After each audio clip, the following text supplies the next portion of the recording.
All right. What's going on, everybody? How you guys doing tonight? So let me just go ahead and start with what the topic is. So I got this question asked to me, and I'll read the question before I bring up the panel. How about that? And the question was, hold on, where did it go? Here we go. Let me find it. All right, so the question was, if 70%, if women ask for 70% of divorces, does that mean men are bad husbands more often than women are bad wives? And honestly, the audacity of somebody even taking that into consideration, taking that is the what's really going on, is so jaded and one-sided. And of course, like it would fit her narrative. It'd be like, well, all men are just shitty men, and that's why 70% of women divorce their husbands. Really don't think that's the case. I actually think it's probably about a good 50-50 of both of them being shitty. But I'm opening up the chat like for the panel, and I got some people up here. They're going to share their minds and their opinions. So let's bring these people on. We got Helos Petros West, aka James West, the real James West. We got Coco. What's up, Simply Deep? How you doing, bud? I see you in there. So you guys, Wes, let me ask you this first. Like, bro, is it us men fault that 70% of women want divorces from their husbands? Yes. So it's men's fault. I would go into the so to be responsible, right, is a trait that everybody shies away from. And the one thing that I would say, if you would put things in perspective, right, the way you attract somebody the same way they're going to walk out of your life, right? Also, if you're going to go into the notion of whose fault is whose, right? Most women are not going to take responsibility. So, and it's kind of a man's thing to kind of take it on the chin. So you're saying by default, it's the men's fault because women are not taking responsibility. So by default, it's going to be okay. It's going to be the guy's fault. I mean, does it really matter whose fault it is when a divorce happens? No, because a family breaks up, and that's the dissolving of a family. And the one thing that's probably the most important that everybody misses the point when it comes to getting married is you're merging two families together and creating a greater family, essentially. Coco, what are your thoughts? Like, is it men's fault that 70% of divorces, that women, 70% of wives, file for divorces? I don't think so. I don't know the statistics as to why the women left. I think that makes a difference. Like, obviously, if there was infidelity in the relationship, I can see why a woman left, or abuse. But in today's society, we've seen that more women are actually abusing men. But I personally think it's because women are on sites, like they're not happy in their relationship, whatever it is, and they think that it's easier for them to monkey branch and find a new man than it is to leave their husband and start their life and wait for somebody else. So, or start flirting on social media or dating sites while their significant other doesn't know about it, and then they wait till they snag somebody, and then they're like, okay, well, I'm bouncing, and they're just going off of that whole new experience with somebody new, as opposed to trying to make it work with somebody that they've been with for a long time. So I don't necessarily think it's all the men's fault. So you mentioned a couple words. You mentioned monkey branching, which really falls in line with hypergamy, a woman's nature to always want to monkey branch to the next best thing, the thing that has the most resources allowed. Would you agree? That's a typical women behavior, or at least a natural inclination. Maybe not a behavior, but it's a natural inclination, or like a thought process that goes through women's head. Maybe they don't necessarily act on it, but they think about it, or at least it comes across their mind. I think that actually does. Like if let's say and you're married and or in a relationship for a long-standing period of time, a long-term relationship, and you guys are struggling, but it seems like it's not getting better. I can see how a woman can, because women for some reason are big fantasizers. So they like to fantasize about things. So I can see them trying to fantasize about what it would be like to be with somebody else, or they find somebody interesting. So they fantasize what their life would be like with that other person. So yeah, maybe my life will be better because they're treating me nice. They're treating me better than this person. Yes, but also what do you have with this person? What have you guys been through? With this new person, you have none of those experiences. You don't have any of that. So that's going to play a role and you have to work on it. But I think women are just like, oh, it's just probably easier to start new before I get too old. Very interesting fact. Now, allow me to share with this article with you guys. Since women think that, it's just the guys are the shitty guys, that's why 70% of divorces are filed by women. Let's look at a woman's perspective. So hold on, let me show this up here. Okay. So this is titled Women Ends 14-Year Marriage After Meeting Soulmate Only to Get Rejected. Oh, it gets better. A woman accounts of how she ended her marriage for a soulmate has gone wrong on Twitter because it doesn't exactly have a happy ending. So this chick is recounting how she met her soulmate at dinner during a 3-day conference that she brought her husband to. When our eyes met, there was an instant familiarity that ran deeper than water, cool or chapped. Those eyes had locked before. 12 years earlier, his name was Jason. I hadn't forgotten.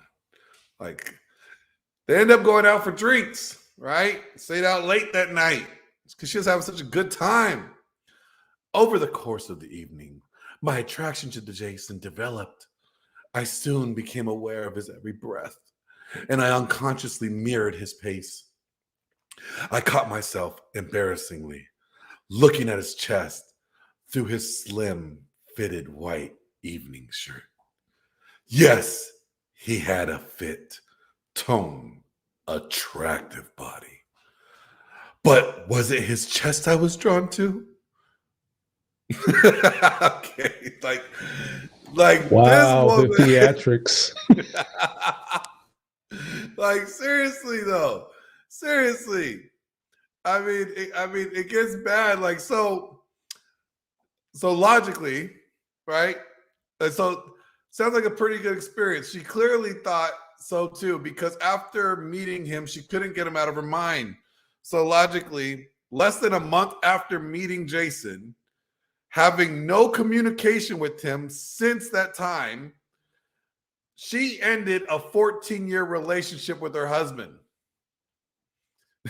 And she writes, the woman who has always been so careful, so planned, so organized, so clear about the path of her life would take, had just made the most dramatic decision of her life, one affecting those dearest to her, her family. So long story short, she divorces her husband, leaves the man for this guy that she met, not even knowing if he wants to be in a relationship with her, not even knowing whether or not he actually likes her or not. But the fantasy, she was chasing the fantasy so much that she threw away a 14-year marriage. And then she gets rejected by the guy. Like, I can imagine this right now. She shows up at the door. Hello, Jason, my sweet. Are you there? And he's like, open the door, like, yo, who are you? Remember we met at that riverboat place? Yeah. Yeah. Security. How are you doing? I left my husband. I left my family. I'm here for you, Jason. He's like, shit. Fuck. How do I get out of this? Like, come on now. Like that's an example of a woman monkey branching. That's an example of a woman deciding to throw away what she had for this fantasy, as Coco was mentioning, that's unrealistic. So can we say that 70% of the reason why women divorce their husbands is because the husbands are bad? No, I would honestly say it's 50-50. Okay. And I think that divorce is a lack of commitment. Okay. And you know what? When somebody steps out on you, somebody cheats on you, then obviously that's good signs for divorce. They broke the commitment. So I agree with that. Like I would never advise any guys to stay with a cheating wife. And I would say the same thing about women too. It's probably I see honestly statistics prove that it works out better in the long haul if they stay together when a man cheats, but the infidelity causes still so much problems. Statistically, it proves in that relationships are more able to reconcile when a man cheats compared to when a woman cheats. And that's because cheating means something differently to both men and women on a evolutionary scale. What do you say, Hilos Petros? Yeah, no. So yeah, it's different. It's merely a physical attraction. I would think I'm not a woman, but I would think it'd be more of a, I don't know, emotional something stirring up in the in the heart region. I don't know, something stirring up in there, and it's different, because when you do the soul tie thing, that can be a little challenging. It's kind of like stepping in the, I don't know, like stepping in shit, right? You can't.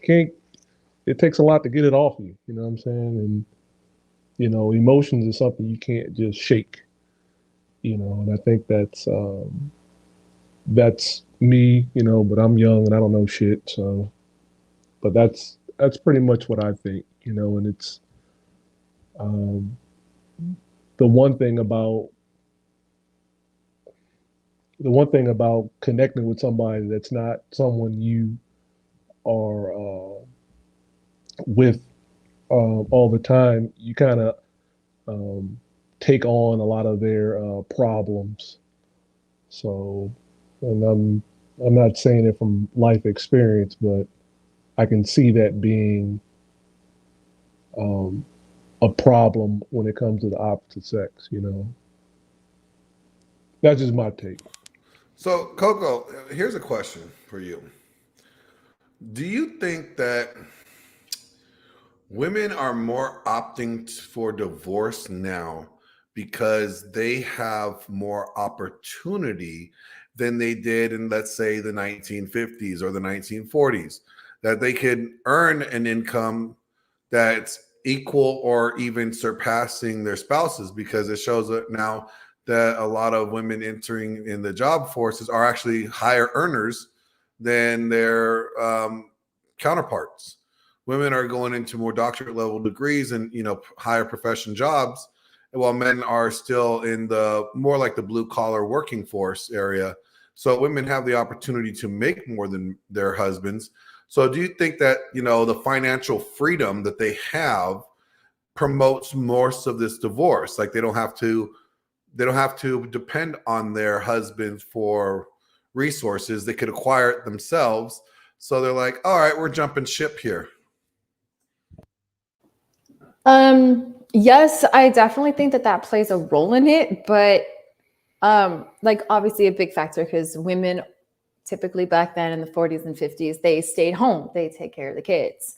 But Another factor that plays into it is that with this left and woke culture, people don't look at relationships the same way or value them the way that they used to. Like that to me also makes a big difference, because you can make all the money in the world. Yeah, it gives them financial freedom, but because they don't value relationships and the way that a household is supposed to be run, being like the man is the one on top, he takes care, he provides, she takes care of him, takes care of everything else. There's that respect there as well, that you also respect the relationship because he chooses to do all these things for you. I think weak women, I'm going to get a lot of hate for this, but I don't care. I think a lot of weak women that don't really know how to be in relationships or know what it is to actually be committed into a relationship or can actually do it, choose to believe in that, being like, well, I don't need a man. Well, I'm like, well, you probably can't keep one anyways because of the way that you actually think and are as a person. Because I've worked full time and I've worked a part-time job, but it didn't change how I felt. Like I still wanted to, I mean, I'm divorced, but I still at that time, I wanted to be with my husband. I still looked at him as a lead, even though I was making more money than him. I didn't want to. I wanted him to, because that's what I'm used to. And then I also can't provide him the things that I would be able to provide him as well as I wanted to, like constantly cooking and cleaning and making sure that everything is perfect for him and supporting him by me having that. So I think it's yes, but I also think it's the way that women think in today's day and age that actually plays a big role in it. All right, so that's good. There's a lot of information there. I think that, let's look at it from an economical standpoint for a second here. Oh, Helos wants to hop in. He wants to hop in. What do you got to say? So I was watching this video maybe about 2 to 3 weeks ago, and you know, there is an attack from multiple levels. We're talking about 40,000 feet, 20,000 feet, 10,000 feet, 500 feet. So I'm watching this video, and this man is talking about like the 1960s, right? And until then, they can only tax half the population because most people were in, dual family households where the woman stayed at home. When they initiated this idea that you could make two incomes, right? They were able to tax twice the amount of people to get that much more money back from the working class people, right? Now, what did this do? This made a power vacuum, right? Now, we were probably the last generation of people that played outside. So, with the advent of the internet, what did that do? It really reduced the ability to socialize, right? We call these things social media, but in essence, they actually reduce the ability to communicate with other people, right? So you have a family, I can tell you just from the demographic group that I come from, I mean, we're like 4 generations deep in the single family homes, right? So single family homes, right? So you got that going on, inability to communicate. This is just um, this is a cesspool of degradation. And then, there was, I don't know about you, but like I've always noticed these questions that people pose, right? They always pose these questions like, hey, are you happy? What makes you happy? And the thing is when you're, 20 and you're dumb, you don't know what makes you happy. You know what I'm saying? And this is another thing, questions like growing up. They're like, hey, what do you want to do when you grow up, right? You do what you want to do, you grow up, you find out it fucking sucks and you don't want to do it. You know what I'm saying? You're like, oh my God, what was I thinking? Like, your great dreams are crushed, right? Even when you attain them, you're like, oh, I got it. Like, oh, this is cool. This is not what I wanted, So, I mean, and then as you evolve, you realize that there are more things to life than are present at the time when you made the decision, right? So like you look back and you look at these people that had arranged marriages, maybe they knew something we didn't. That's all.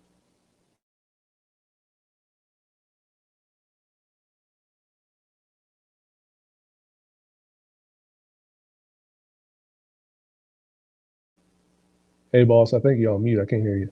Oh, okay. Can you hear me now? All right, cool. Because I was saying, statistically speaking, arranged marriages have a longer. What up, Tristan? You want to hop in? I would love. Oh, I need some Tristan today. Tristan cracks me up. All right, hold on, Tristan. I'm gonna drop the link in for you. I would love to hear your opinion. But arranged marriages typically have a longer longevity in society in marriages than typical marriages nowadays. And I'm talking about cultures like India, um, and other nations that places that have arranged marriages. Also, from an economical standpoint, like I said, back in the 40s, 50s, women were not as much in the workforce as they are now. You know, they are um, in the workforce now more as a necessity because it takes two incomes really to make a family work. Um, yes, unless you're the top 10% of American men or men out there grossing $150,000 a year, like Hilos Petros over here. Um, he's a baller. Don't let him fool you. Hey, don't be putting me out there like that, man. Unless you're a top earner like that, um, you're not. It takes about two incomes, especially if you live on either coast. Live in the West Coast, it's expensive. On the East Coast, expensive. I think Aaron Clary says something like, if you make about $75,000 a year anywhere else other than the coast, you live pretty good. But for the majority of people that live on the coasts, it takes two incomes to have a family. We got Tristan in the building. What up, Tristan? So What's up? What's up? so Tristan, the question is because it came from this question that got asked. Those if women are responsible for 70% of divorces, does that mean men are more likely the worst husbands than there are bad wives? Um, I don't know about bad husbands. Maybe bad communicators, because I think that's what it is. It's how many of those men are talking to their wives why they want to leave. I think it's that simple. You don't think that it could be economical? Because I think a lot of it could be economical. I think that we have in the 50s, women weren't in the market working as much as they are now. They're able to make more money than men. So then they're just like, I ain't putting up with this dirty boots and his smelly underwear no more. I'm tired of this shit. He always leaves the cupboards open. I do that. I I do Could I that used all the time. I could I used to keep it a think buck that. with you though? Go ahead, Helos. How many are really making that much money? Because they're not. It's not that many making that much money though. I That's think true. it's more of a they see other people doing it, and I think that's the thing that's been kind of setting us back for maybe past 25 years. Somebody else doing it, I could get on it too. Like it's a bandwagon. It's a bandwagon that nobody knows about, right? Like these elaborate weddings. These motherfuckers ain't thinking about, having a long-term relationship. They think it's a party. You know what I'm saying? Yeah, like there's You a know, saying that a lot of women like to get love the wedding, but they hate the marriage. But what about you, Tristan? What are your thoughts? You don't think economics play a role in the Um, divorce rates? I used to think that. I kind of still do, but it because every marriage is different. I think if we came up together from the trenches, and then we get it all and then we lose it all, then she'll more than likely stay. But if we get it all and I'm beating her ass every night, it's I expect her to leave. But also if Oprah comes my way, right? Everybody knows how I feel about Oprah, all right? Listen, she might Yes. not be there in the face, but she says, "Hey, come over here. Listen, I got the leash on my neck already, all right?" So, if Oprah says, "Hey, you know, we're gonna have to cut your allowance for the month," I might have to go. Like, listen, I ain't come and raw dog you just to decrease my allowance. I think it all depends on the situation. Like, whoever touches Jeff Bezos now, he cannot lose money. Like, for now, his first wife, the one that helped him get to where he was, that he left, and not now that she left because he cheated. Whatever woman he messes with now, he can't lose. Like, look at Elon Musk. None of these women are touching Elon Musk if he wasn't the status that he is now. I said, for some reason, he managed Amber Heard out of some strange I don't know what he does or how he does it. I'll But give you if 44 billion reasons. shit, listen, I don't know how Johnny Depp was dealing with that. Listen, you doodled on my bed, yo. like I'm still stuck on that. Like, they could come out and say she is full on. Oh, I don't think I can say it. Full on Al Qaeda member. Listen, I'm stuck on you shit on my bed, yo. Like out of all things you chose to do in life, you said, To me, yo, that would be the biggest red flag ever. Like, I mean, like, so what? You cut my finger off. So what? You slap me, but you shit on my bed. We got problems. I gotta sleep here. exactly. Like, and the way they made it sound, I'm like, I know it wasn't dry. It had to be wet. Like, the way they made it sound, I'm like, it had to leave a stain, yo. It I'm like, did. shit. It did. It probably did. But so no. But here's the thing. Like, it's a good question because there's a lot of people looking for marriage, right? And when you look at the statistics, 70% of marriages end in divorce by women. So the marriages that end in divorce, 70% of them are initiated by women. Is that because men ain't shit? And Uh, that and then well, that's that the reason? Because that's what a lot of women believe. Well, I don't they're think leaving their men. men because men ain't shit. Well, the men they choose ain't shit. That's one thing. And the second one is, um, they initiate marriage as well, because let's not act like they're not passive aggressive. Like, oh, I wish I could get married like my friend Rebecca. Or they throw them little subtle hints. So they initiate it both ways, to start it and to end it. So it's, to be honest, it's, they control the whole thing. And after you say it in the guy's ear, after a while, you're like, I need to marry this girl.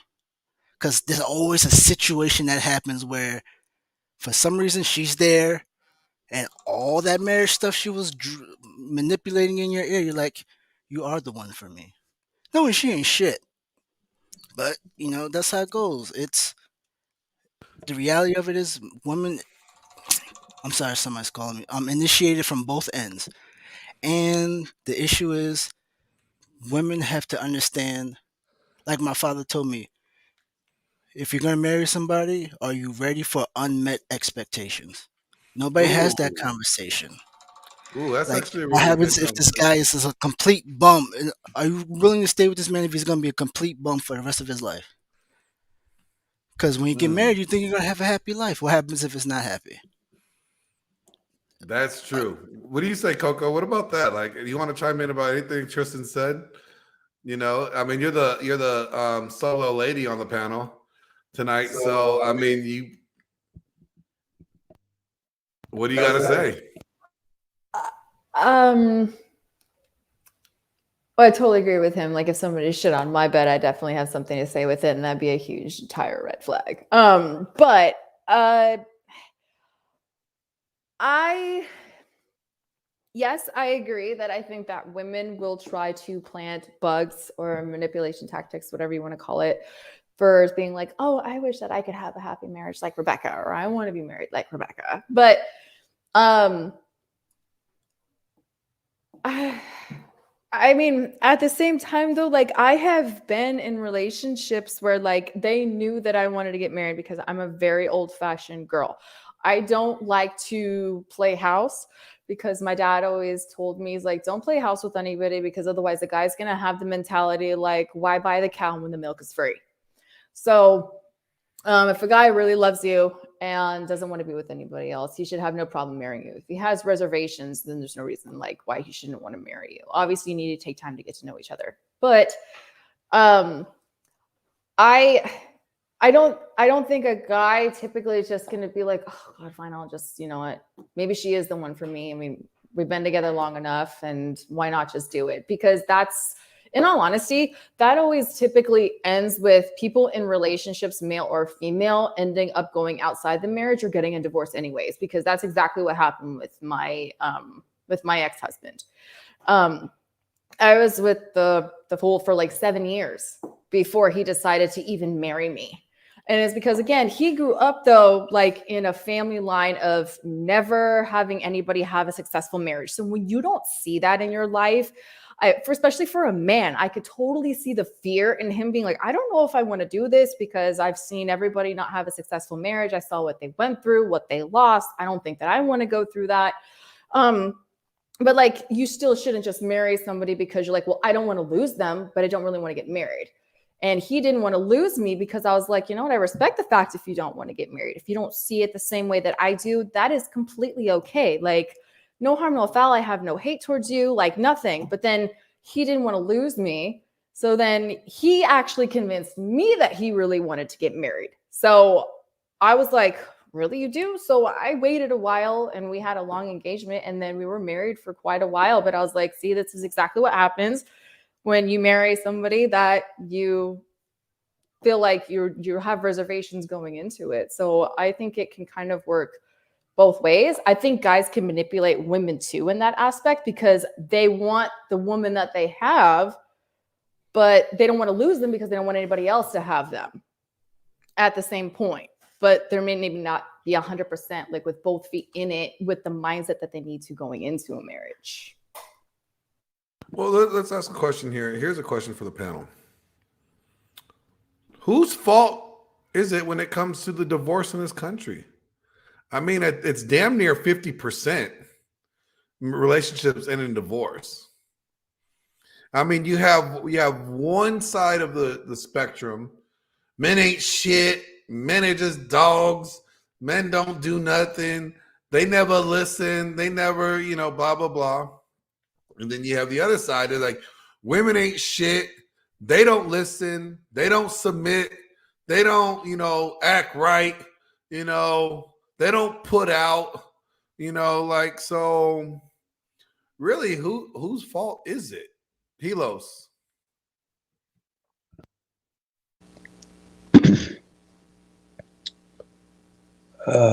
That's a tough one, dude. I would say this though. We watch our parents do what they do in low key. Even when you're trying not to, you end up mimicking what they do. So my thing is to, ever be mindful of what you're doing. I don't know about you guys, but now I'm looking at life and I'm like, yo, maybe it is time to stand for something because everyone you looking around or everywhere you look is like people are just a disappointment. And I mean, I don't mean that like they're disappointing me, but I'm like, yo, you got a good opportunity here. You're just fucking it up. You know what I'm saying? You ever like run across people like everything they just fuck it up. You're like, yo, what are you doing? You know what I'm saying? But the thing is a lot of times these people they never was challenged growing up. You know what I'm saying? And you know who they are. You know what I'm saying? You see them and you're like, hey man, they throwing you the bag, fam. And they like, I don't even know what to do with this. And they drop it. You know what I'm saying? And they just keep repeating that things because that's what they saw growing up. You know what I'm saying? So Could it be also I mean, here comes the conspiracy theorist talk for Tristan. Could it be a deeper situation? Like maybe like the government doesn't want people to get married. Maybe they want women on welfare and Ooh, I got a book for you. need the country or need the I mean, think about it this way. If women are, you know, pregnant with kids and they're single and they're on government assistance, guess who's their daddy? The government's their daddy. So maybe the government doesn't want healthy homes and families because that gives people freedom and independence from, you know, the government. Well, okay, you'll like this line from my father. He says, "This is a BMW country." I'm like, "A car?" He's like, "No, bring money with you. Everything you do, you need money. So, it, do you need a divorce? Yeah, because that's money." I said, "Do you need women on welfare? No, because that takes out money." I said, "That's why they have child support. The child support is to keep the child out the system. Because if the child is on the system can eventually break." So when I say this, do they want people to get married? Yes, but if people stay married, what happens? Everybody's in a lower tax bracket. That means less money. So the conspiracy is there. I can fill that in. Like, yeah, you kind of have a point, but at the same time, is it society as a whole that's causing the divorce? Because if the pressure is for the man to perform and he's not performing to the societal standards, why should a woman stay? I can't Okay, be mad because somebody wants to survive. that's a good question. But the societal standards change so drastically. Okay, because not too long ago, the societal standards was for every man to have a Stepford wife. You know, women had a standard too. They were supposed to be loving, nurturing, you know, sweet, you know, not argumentative, you know, peaceful damsels in distress that these, you know, husbands save from the evil streets. And, you know, and in return for their savior saving them, they're going to be, you know, sweet little wives. And you could say that that standard hasn't been met either.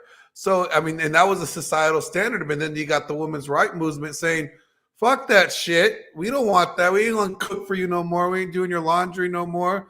We ain't gonna be subjected to, you know, slave work, you know, but that was a societal standard at one point. So societal standards change throughout time. So is there any way to really like go back to societal standards and be like, this is how we have to measure things from a societal standpoint?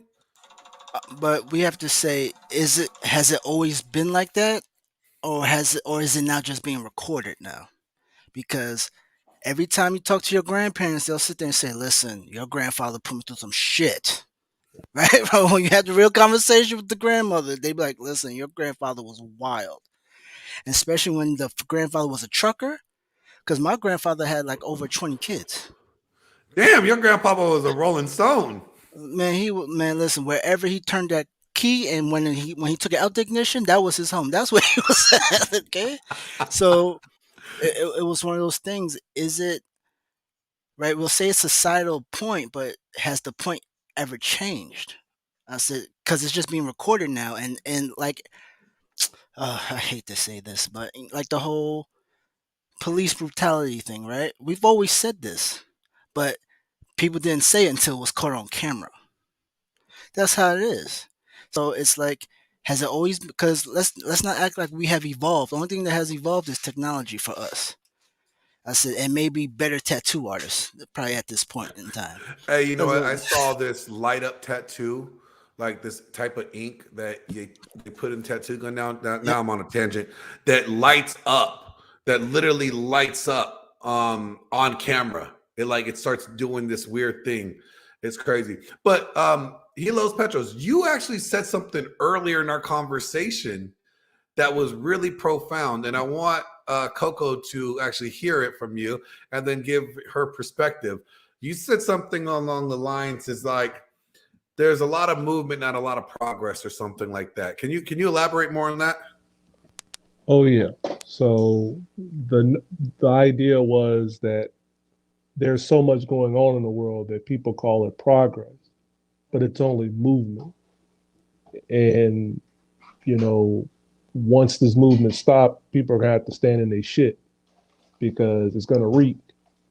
So, for example, we were talking earlier about money, like how much people were making, right? So let's say the opposite party was making 70,000, but they want their significant other to make 150, 160,000 or whatever. But they not even, doing what they can't even meet the requirement that they put upon someone else. So this is these unrealistic expectations.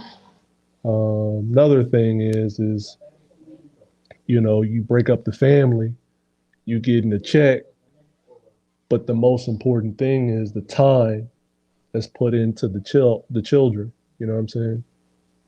And money ain't gonna is never gonna suffice for that.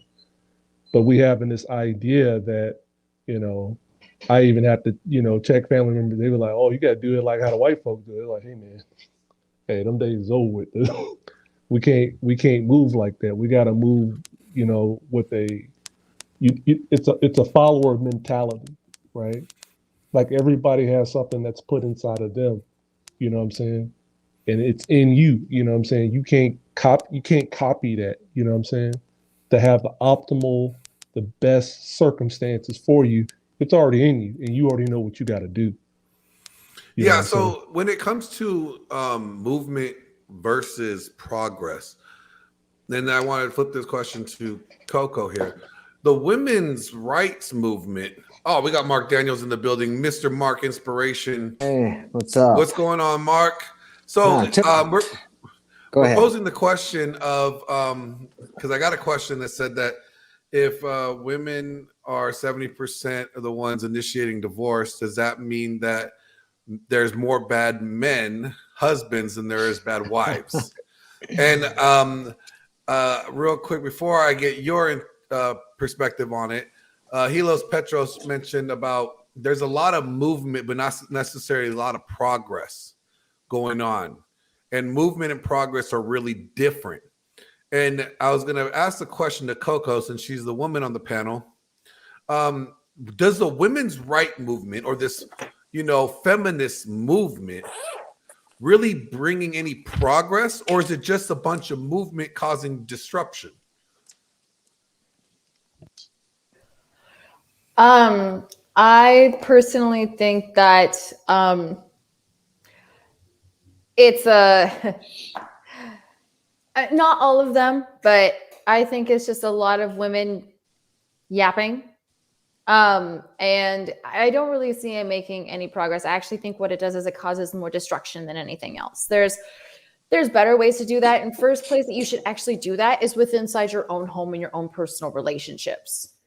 Don't sit here and try to take it to the public and say just because you chose a bad person or you made bad choices or you don't want to be accountable for the choices or actions that you made. So you're going to deflect them onto somebody else and say that all men aren't this or all men are that, which is not necessarily true. What about the choices you made? Did you choose to be with that person? What choices or actions did you make within that relationship? And I'm sorry, maybe you didn't get the outcome that you were hoping to. So you're like, F the system and F men, when really you should be like, no, you should F yourself, because the fact like you are the one that put yourself in that situation. You can leave amicably. I did that. I was in a very abusive marriage once and I left amicably.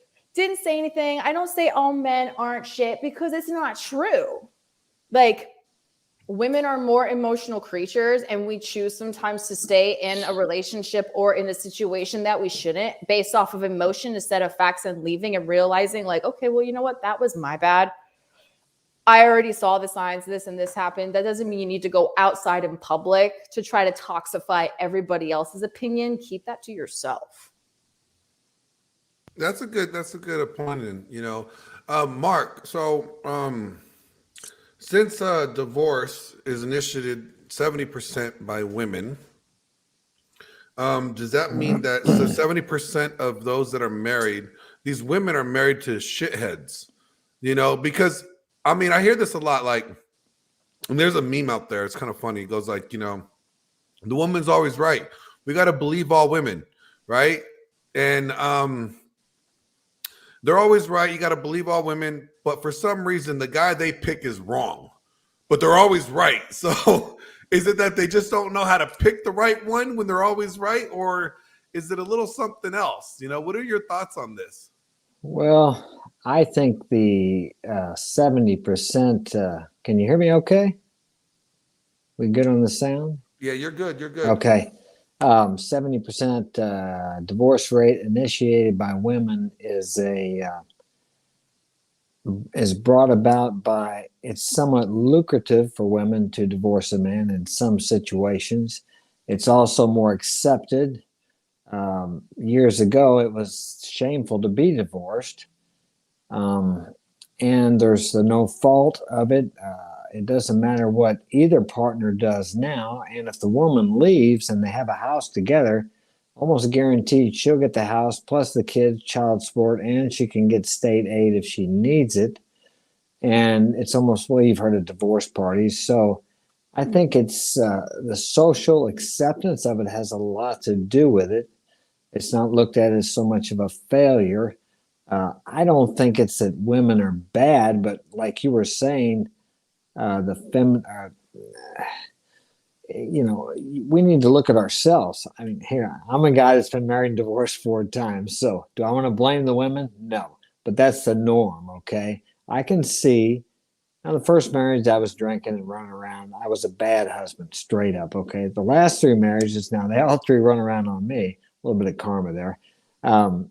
But I have to take responsibility because if I look back and take the word blame out, which few people can do, I think everybody here can do that.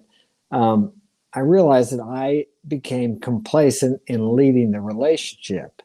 And that could be something happening today too. We have so many feminized men or weak men. They get in a relationship and they think they're supposed to be this equal partner instead of a leader. And then the woman is like disenchanted because he's not what she thought he was or what he's supposed to be cracked up to be. So she's not happy, and her friends will tell her, you deserve better. You don't have to stay in that marriage. So they're looking somewhere else for something they're not going to find because they have to find that within themselves. But they do need a man to lead. That's what I think. And I just think we have a real lack of leadership. Now, leadership is not dominating or domineering. A leader will lead for the benefit of everyone who follows him, and he will sacrifice himself for the people that follow him. A true leader leads by example, and I don't think we have too many of those. So, and that's pushed by the feminist movement too. That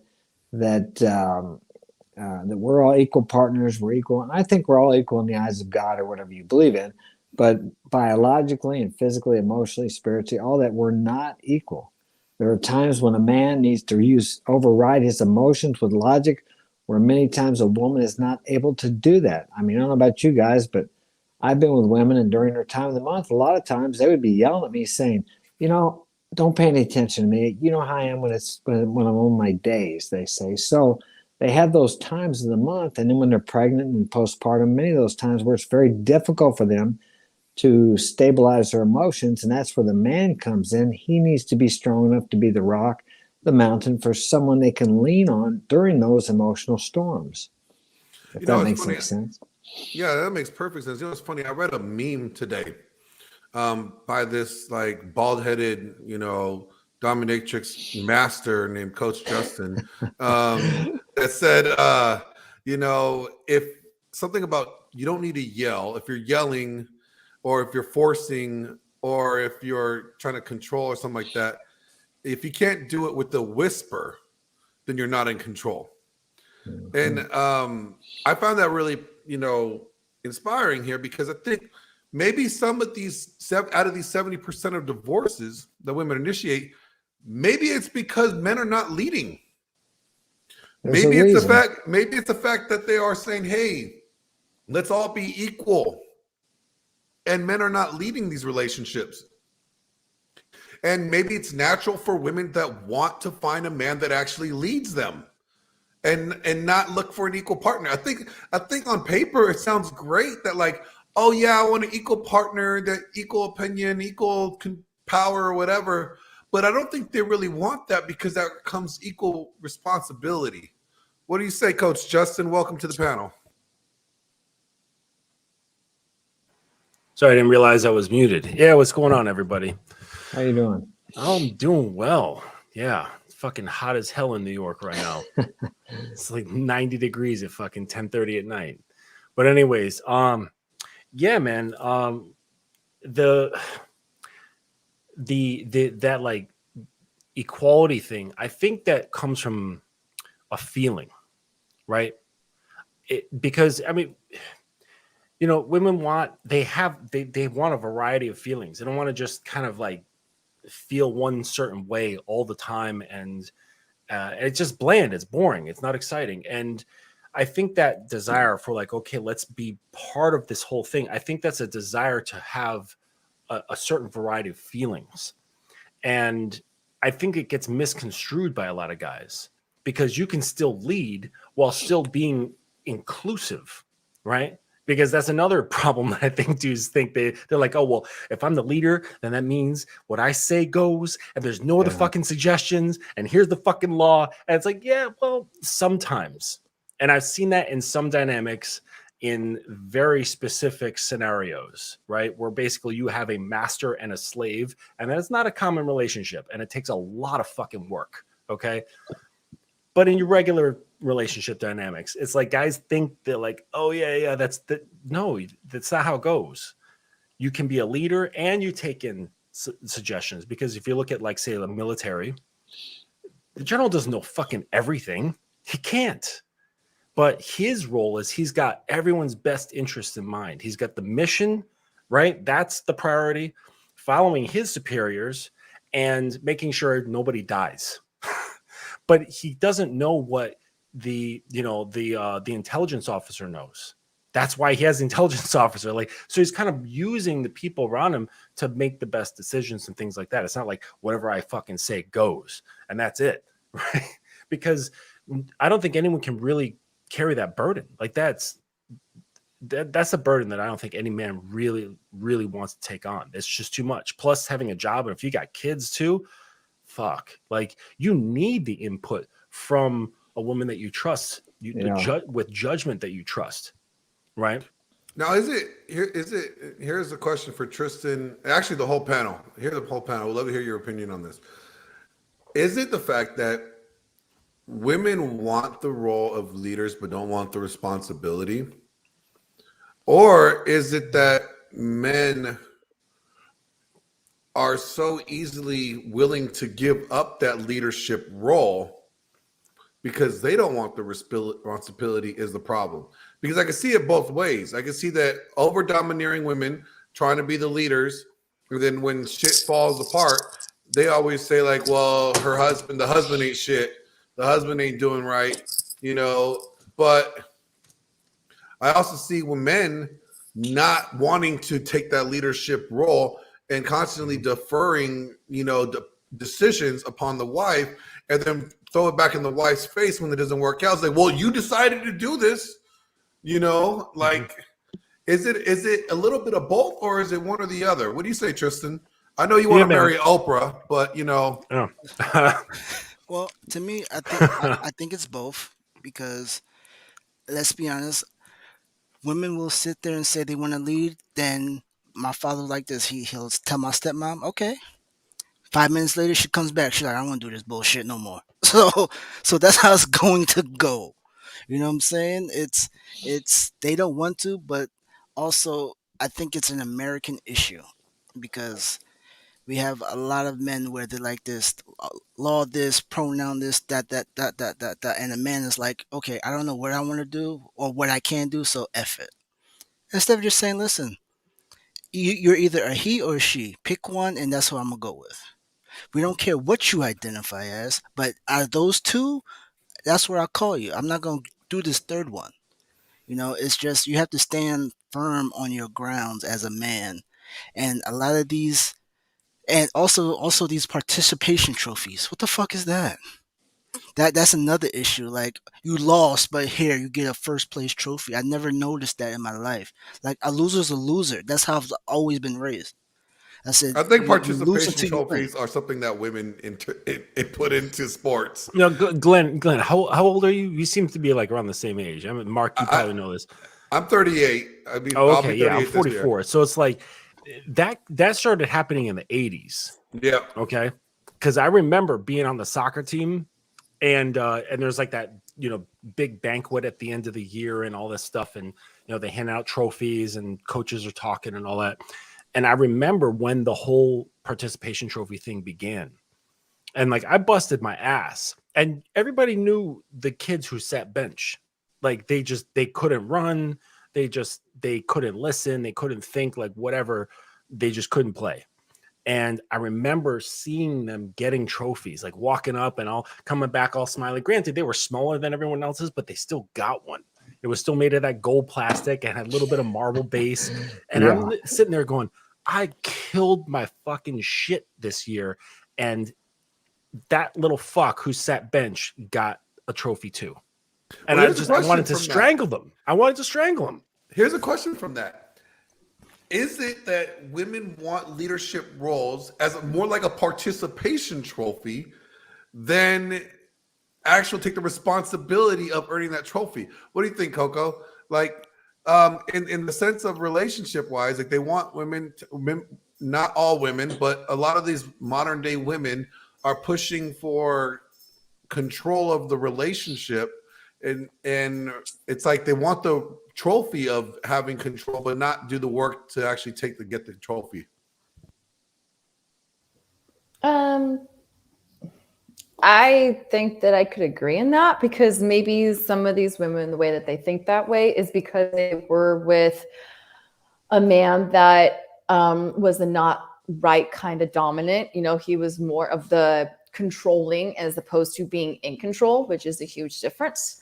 And so it caused them to be like, well, now I want to be in control because I don't want to go through that again. But then what happens is like, yeah, they don't want the responsibility. But then what happens is they eventually, I personally believe, I don't have the stats on this, but just for psychology purposes for study, but that men will give that woman that respect, but then the women then use the men as a doormat and take that in advantage. And then they start losing respect in the man. But I'm like, but wait a minute. He gave you that respect and then gave you the role that you asked for, but now you're disrespecting him and losing respect in him for something that he gave you. But because you're upset that you feel like you have to do everything yourself, well, isn't that what you wanted? So don't you think that you should actually praise him or just be honest with yourself and your partner and being like, you know what?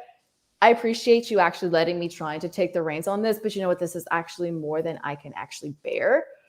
And respect, and have faith in your partner that your partner's not going to be like, ha, I fucking told you. But at least he's going to be honest and be like, you know what?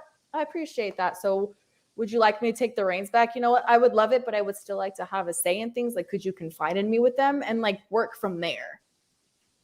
I was laughing just real I was quick. gonna say, what are you gonna say, because, Coach Justin? yeah, you know, like in the intro to the old Simpsons, where it shows Marge driving, and then the camera jumps back to Maggie, or Maggie's the baby, right? And she's got her little toy steering wheel, and she thinks she's driving. She's like, yeah, I get to drive, beep beep, And I feel like it's kind of like that. Like you want to, it's like, okay, here. Take the little steering wheel. You can pretend like we're driving. And then when you get tired of it, you can give the steering wheel back and I'll actually drive. And you can play, and you can honk the horn and everything is great, because you might come to realize that it's not all that fun. No, I think that's an interesting aspect, because when you look at it, it's like, I think most people on this panel will agree with me that I think women rather have a man that leads than a woman leading them. I think most relationships that have been found successful, and I think Coach Justin will attest to this, is that when it's a male-led relationship, when the man's running the ship and everybody's in line because everything's running smoothly, that's when relationships tend to be the most prosperous down the line. But when I think this egalitarian mindset is like we're all equal, you can't have two leaders. We don't have two presidents. We have one president. And we don't have to like everything that the president writes into law, but we have to respect the chain of command. And if we want to get rid of the president, we vote him out. But you can't have two leaders. And do you guys on the panel think that this egalitarian mindset tends to cause more relationships to end than actually work? What do you think, Helos?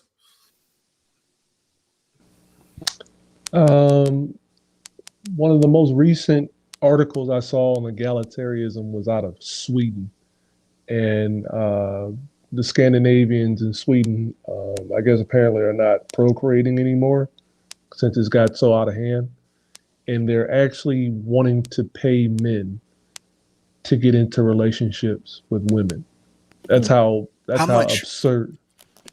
I think it was like Tristan's trying to take a trip. I'll leave tomorrow. I think it was like 50 racks. Oh, wait, hold on. I'll see y'all later. But I mean, that's what it's going to come down to, right? I think it was interesting what Coco was saying about the idea of wanting to have the reins, and then oh man, this shit's getting hard. You know what I'm saying? And you always hear these I call them the new archetypes, like the boss bitch. Like everybody's like, oh, I want to be the boss. Like that's the mantra that's taking the lead now, right? But you can't be a boss. I mean, you can, but if your kids are suffering, I mean, it's not really, that's not really making things happen. So, there's a lot more I want to say, but I don't know if it's if this is the appropriate place to say it. There's always appropriate place to say it because I ain't monetized, so I ain't worried about losing money.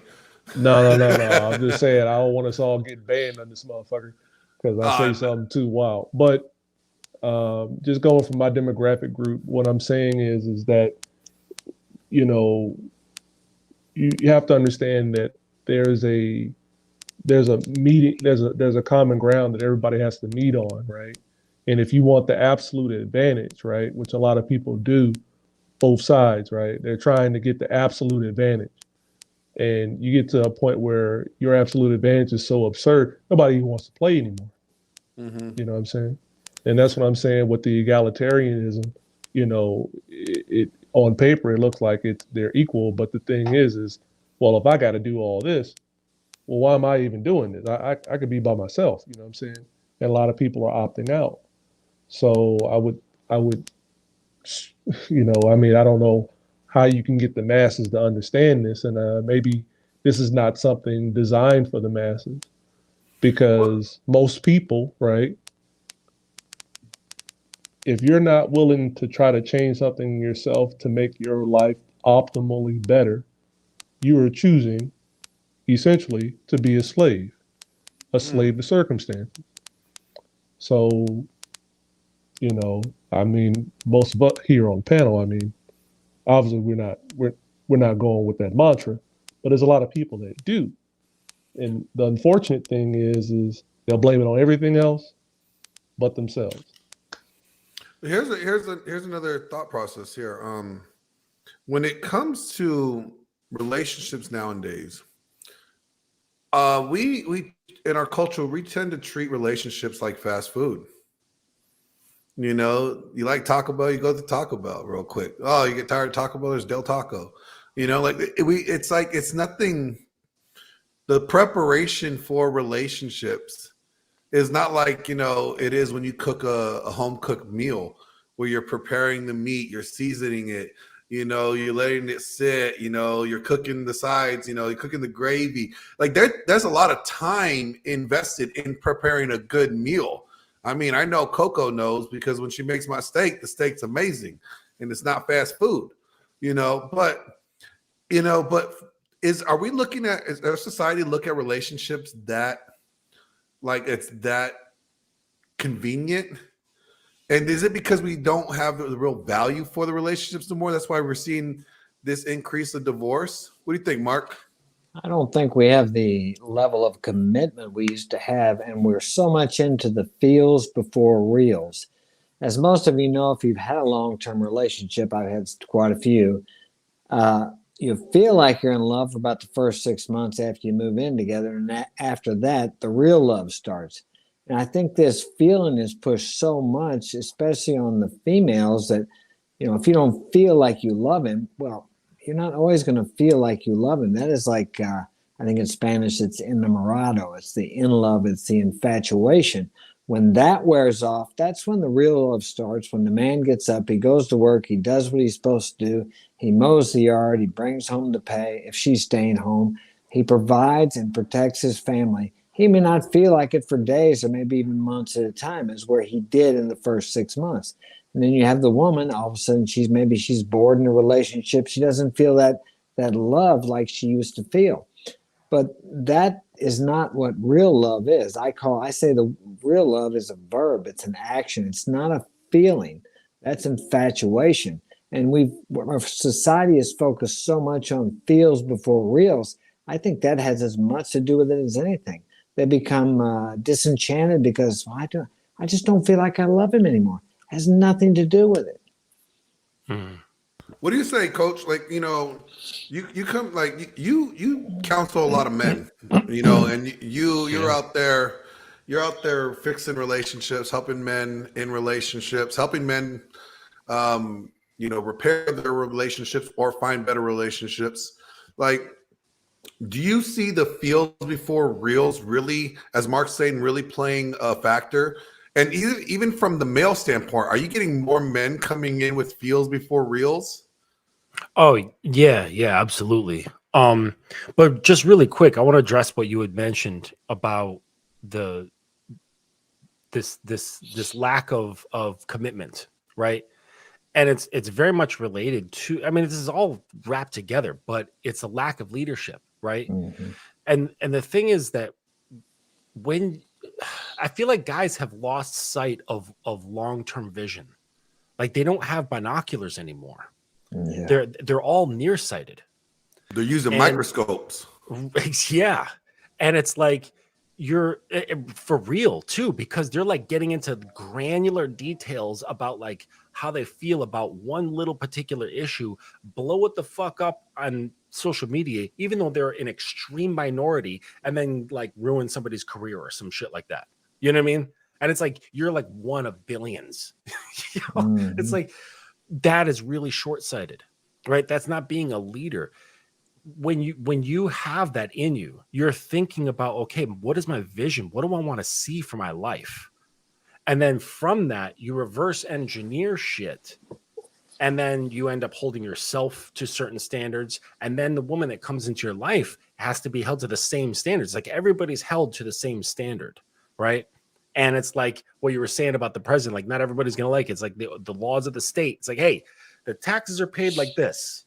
Like I got to pay them. You got to pay them. Everybody's got to pay them. But we have to have a system. And that's how we keep things running smoothly. If everybody has a say-so, no decisions get made. It becomes egalitarian and nothing gets done because we're letting everybody take the time on the mic. And the conch fucking takes 20 fucking years to go around the circle. You know what I mean? And then everyone's going to have a point to then, oh, now we got to backtrack because this person had a good point. It's like, man, we're not going to get anywhere. That's why we can't have these egalitarian situations. And that's why it's important for men to learn how to cultivate that leadership and that long-sighted vision. Well, I think Tristan has his binoculars set on Sweden right now. According to his meme, I think he's. I think he gave up on Oprah. I think he's about to go get paid in Sweden. Yeah, I measured it out. If I get 5 dates, you know what I'm saying? That's 250K right there. You know, I actually know this guy. He's a matchmaker, okay, for men. And before the thing that's happening like with Russia and so on, in Ukraine, he had his business in the Ukraine, and he was helping men get married to Ukrainian women. Okay. And it was, I think it was a $5,000 experience, right? And it was like the only thing he didn't pay for was the flight. Like your hotel, food, all the stuff, everything's taken care of. You set up like with certain number of women that you go through, like the profiles and stuff like that. Then he's been doing studies. He's been doing this for years and years, and he's tracking it because it's his business. Okay, so divorce is one of the things he has to pay attention to. Divorce rates are incredibly low. He's at like 3%, and it's like, yeah, it's crazy. I heard that, and I'm like, what? And he's like, yeah. He's like, this is my business. I keep track of this stuff. Like I have to, right?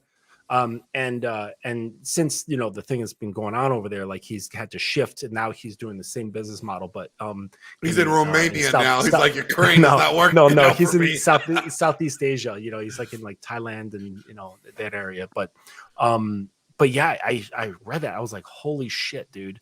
But yeah, I'm gonna have him on my show in a little while. But he told me that, and it just blew my mind. And he's like, yeah, he's like, the women over here are really fucking serious. Like they don't mess around. They're just like, I'm not here for dating. I'm not here for sex.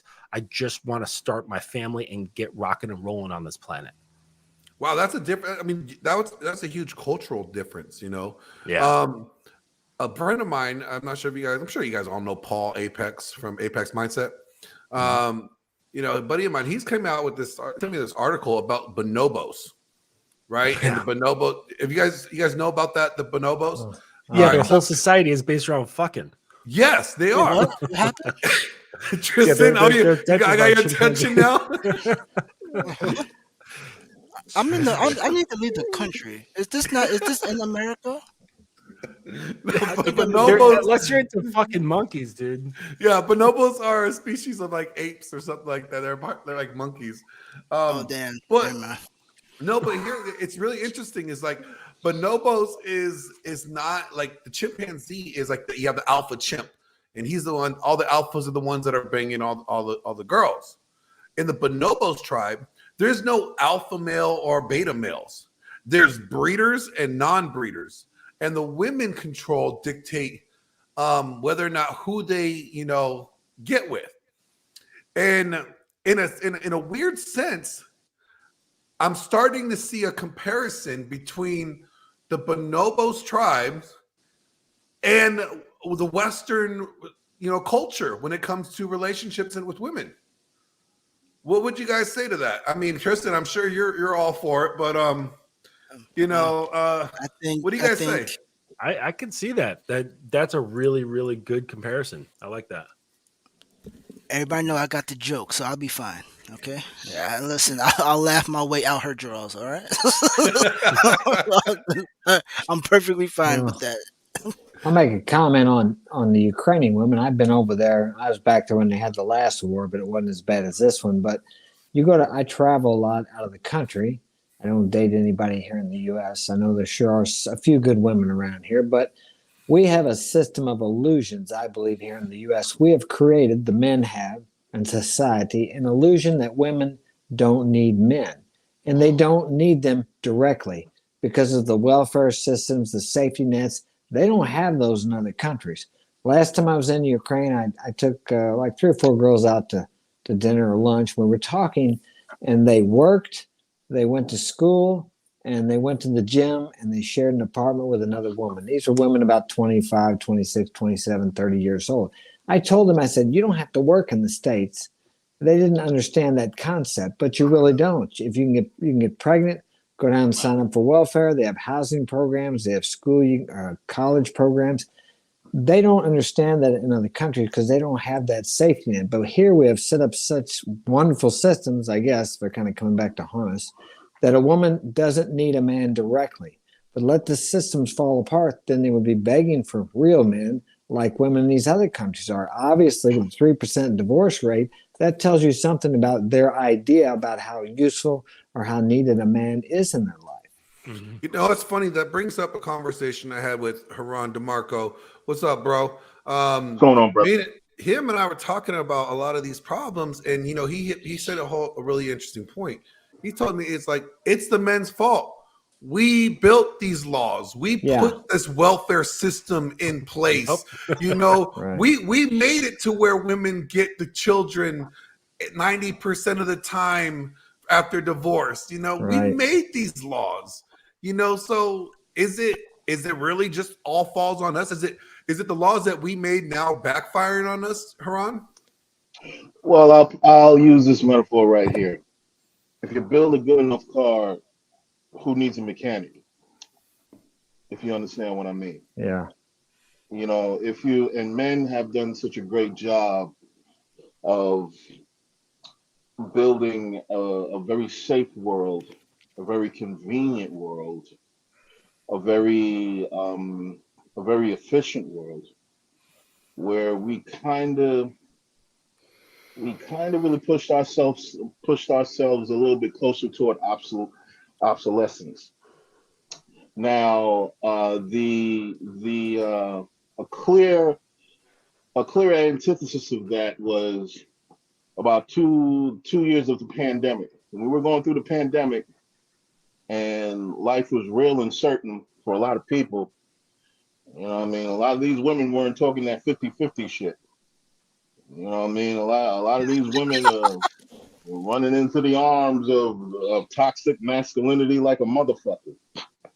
You know what I mean? And where it was safe, where it was certain that they would have some sort of backbone to lean on. Now, in a safer world, in a safer situation, hey, look, man, people have the space to, talk back. There's leisure, there's comfort, and I tell people this all the time. I think I told this to Glenn. Look, man, everybody knows what a man is when it's time to punch somebody in the face Yeah. or move something heavy. Thank you. I've Everybody, been saying it. everybody knows. Everybody's real clear about gender roles. Then, when it's time for somebody to die, So, if the world, like I tell men all the time, and I told Glenn, look, man, this is kind of our fault. Yeah, we make excuses for them, man. Yeah, yes, we do. You know what I mean? We let them slide. We let them. We're not as harsh on them as we are on each other. Even when we interact and we get into arguments, we don't. Most of us, men, I'm talking about men. Men, we don't argue with men in the same way we argue with women. After the time, after a certain period of time, you know what I mean, she keeps talking and talking and talking. You tune out. You're like, yeah, whatever. But men, what I mean, we argue with men. We put points down, and we are also clear as to there are certain lines you don't cross, or else this can turn into something that maybe won't be beneficial for either one of us. It's just a certain way. But when it comes to women, we're pretty lenient. You know what I mean? As men, we even treat our daughters differently than our sons. You know what I mean? I got a guy. Look, I know a guy. This guy is, this is a man. You know what I mean? He's straight OG from the 80s. He has a daughter and he has a son. Both of them are highly capable. Both of them have great jobs. Guess what? His daughter, anytime if she's in a jam, she needs this, she needs money, anything. He doesn't even hesitate to cut a check. He takes care of her. You know what I mean? No questions asked. His son, he tells his son, "You better never ask me for shit, because I'm not giving you anything." And he has lived up to his word. And his son is an outstanding guy. He stands on his 2 feet. He's out there. He's doing what it is. But he lets his son know that, hey, no, but for you, no, you're gonna have to figure it out because you're a man, and that's it. Here's a question for the only woman on the panel, Coco. So let's say all of a sudden, you guys, I would like all your opinion too. Let's say we redefine the family law. What if we gutted out all the benefits that women get from divorce? Would all the benefits? Now, let's say you have to be, let's say we got rid of no fault divorce. What if there has to be infidelity or domestic violence to get a divorce? And it has to be proven, you know? And let's say like you can't get alimony anymore just because you want to get out of your marriage. Do you think more women would actually work on their marriage and stay in their relationships? Or would you think that they would still jump ship at 70% as they are? I think that we should have. Hold on. That was for Coco. Okay. All right, I'm sorry. I'm sorry. I'm so sorry, Coco. Oh, it's fine. Honestly, I don't know. I think that okay, so it was Haran that actually said that, you know, that men had created these laws and stuff like that. And I thought that was actually a good point. And the first thing I thought of, I was like, yes, men created something for women. And I thought it was so nice because they're like, you know, some women actually do need this, blah, blah, blah. But of course, leave it to a woman to actually destroy it, right? So it's like you give a woman an inch and she'll take a freaking mile with it. So I think that if women actually knew that they weren't going to get all of this assistance, even though I actually know quite a few women that were in situations where there was domestic violence, there was abuse and stuff like that, and they had kids. You know, my sister was one of them, and she had the hardest time getting assistance. It was insane for her and her kids. But you know, she was a single mom doing what she had to do. And that's the mentality I think that women need to get back to. That, yes, I think if you were to take some of these away and know that you can't have it easy, you can't just go to the courthouse and cry wolf on bullshit. That means that if you're actually, you need to work it out. If it's something over stupid, trivial crap. But obviously, if there's abuse or infidelity or things like that, then yes, I think that somebody should have assistance, but with a time frame, because women can milk that just because they keep that victim mentality. So it's kind of like, well, why should I? I've never had to do this before. And now I'm being forced to do this because he's an a-hole. Like, well, that was your choice. You chose that person. So this is part of the problem that comes with choosing the wrong person. So I think if they took that away, women probably actually have to work on it actually a lot more. I think so. But I don't think that women would actually like that kind of responsibility. What do you guys say, you know, for the rest of the guys in the panel, if we rectified or re-ratified the current family law, let's say we made it to where, you know what, women, the courts are going to determine who gets the child based on a psychological review of both parents to see who's a suitable parent for the child. And women are only allowed to collect assistance or alimony for, let's say, 5 years. And say after 5 years, they should be able to, you know, figure out a job for themselves, get some education to get a job if they haven't had any education or they've been out of the workforce for a while. Do you guys think that like women would like work on those marriages more, stay in those marriages more? Let's start with you, Mark. I think that as you guys know, if I've been married 4 times, I've been through the divorce machine a couple of times with custody battles and this and that. And like Coco said about the bullshit allegations, I've been through all that too. And I had a woman lawyer tell me once, it was when I was in another country, when it comes right down to it, most of the women will use those kids to get what they need out of the divorce, which means they'll tell them to say they were abused, and it's easy for them to do. I've been through all that with false allegations. But yeah, let's add another pickle to the barrel, and let's say that whoever takes the kids has to pay for them. There's especially if both of them are working during the marriage. And I have raised my 6 kids by myself without any, I'll say, interference from the ex-wife for the last 11 years. I didn't get any assistance, so I mean, I did it. But now few women could do that because they do not have the earning capacity. Now they would say, well, that's because we don't get treated equally. No, they don't do the equal job. If they do, then they should get paid the same. But I don't have any women coming into work for my painting company because they don't want to climb up down the ladders and do what we have to do. They're not beating down the doors for that. So, yeah, the men, I think weak men supplicated to women, or maybe they just did out of the goodness of their heart, And it's become so offsided, at least in my state here. You could come home. It's just this easy where I live. A woman could come home and the man come home, and they could get into an argument or discussion. She could go right up to the courthouse and say he threatened her, and that man is out. And it's impossible to prove he didn't do it. So she could be in the house with her new boyfriend. He's got an ex parte, and there's nothing he can do about it. So it's really simple. And that women have so much power, as where before when I was a kid, they had no power. And that was no good either, because we had a neighbor across the street. He used to slap the hell out of his wife. He was an alcoholic. I don't go along with that. The police never came. Nobody would do anything. So that's not good. But the pendulum has swung so far the other way. The man has no say in the court system. If the woman says he did it, like the Johnny Depp and another one, if he had not had that on recording, then they would have run him through the ringer. You know, it's funny that you mentioned that, because I did a stream yesterday with Haran, and we were talking about Captain Save-A-Hose and White Knights. And, you know, it's funny that you mentioned that, because would you say, like, a lot of the laws that favor women, as much as they are beneficial, do you think they were made or designed, from these white knight type of guys?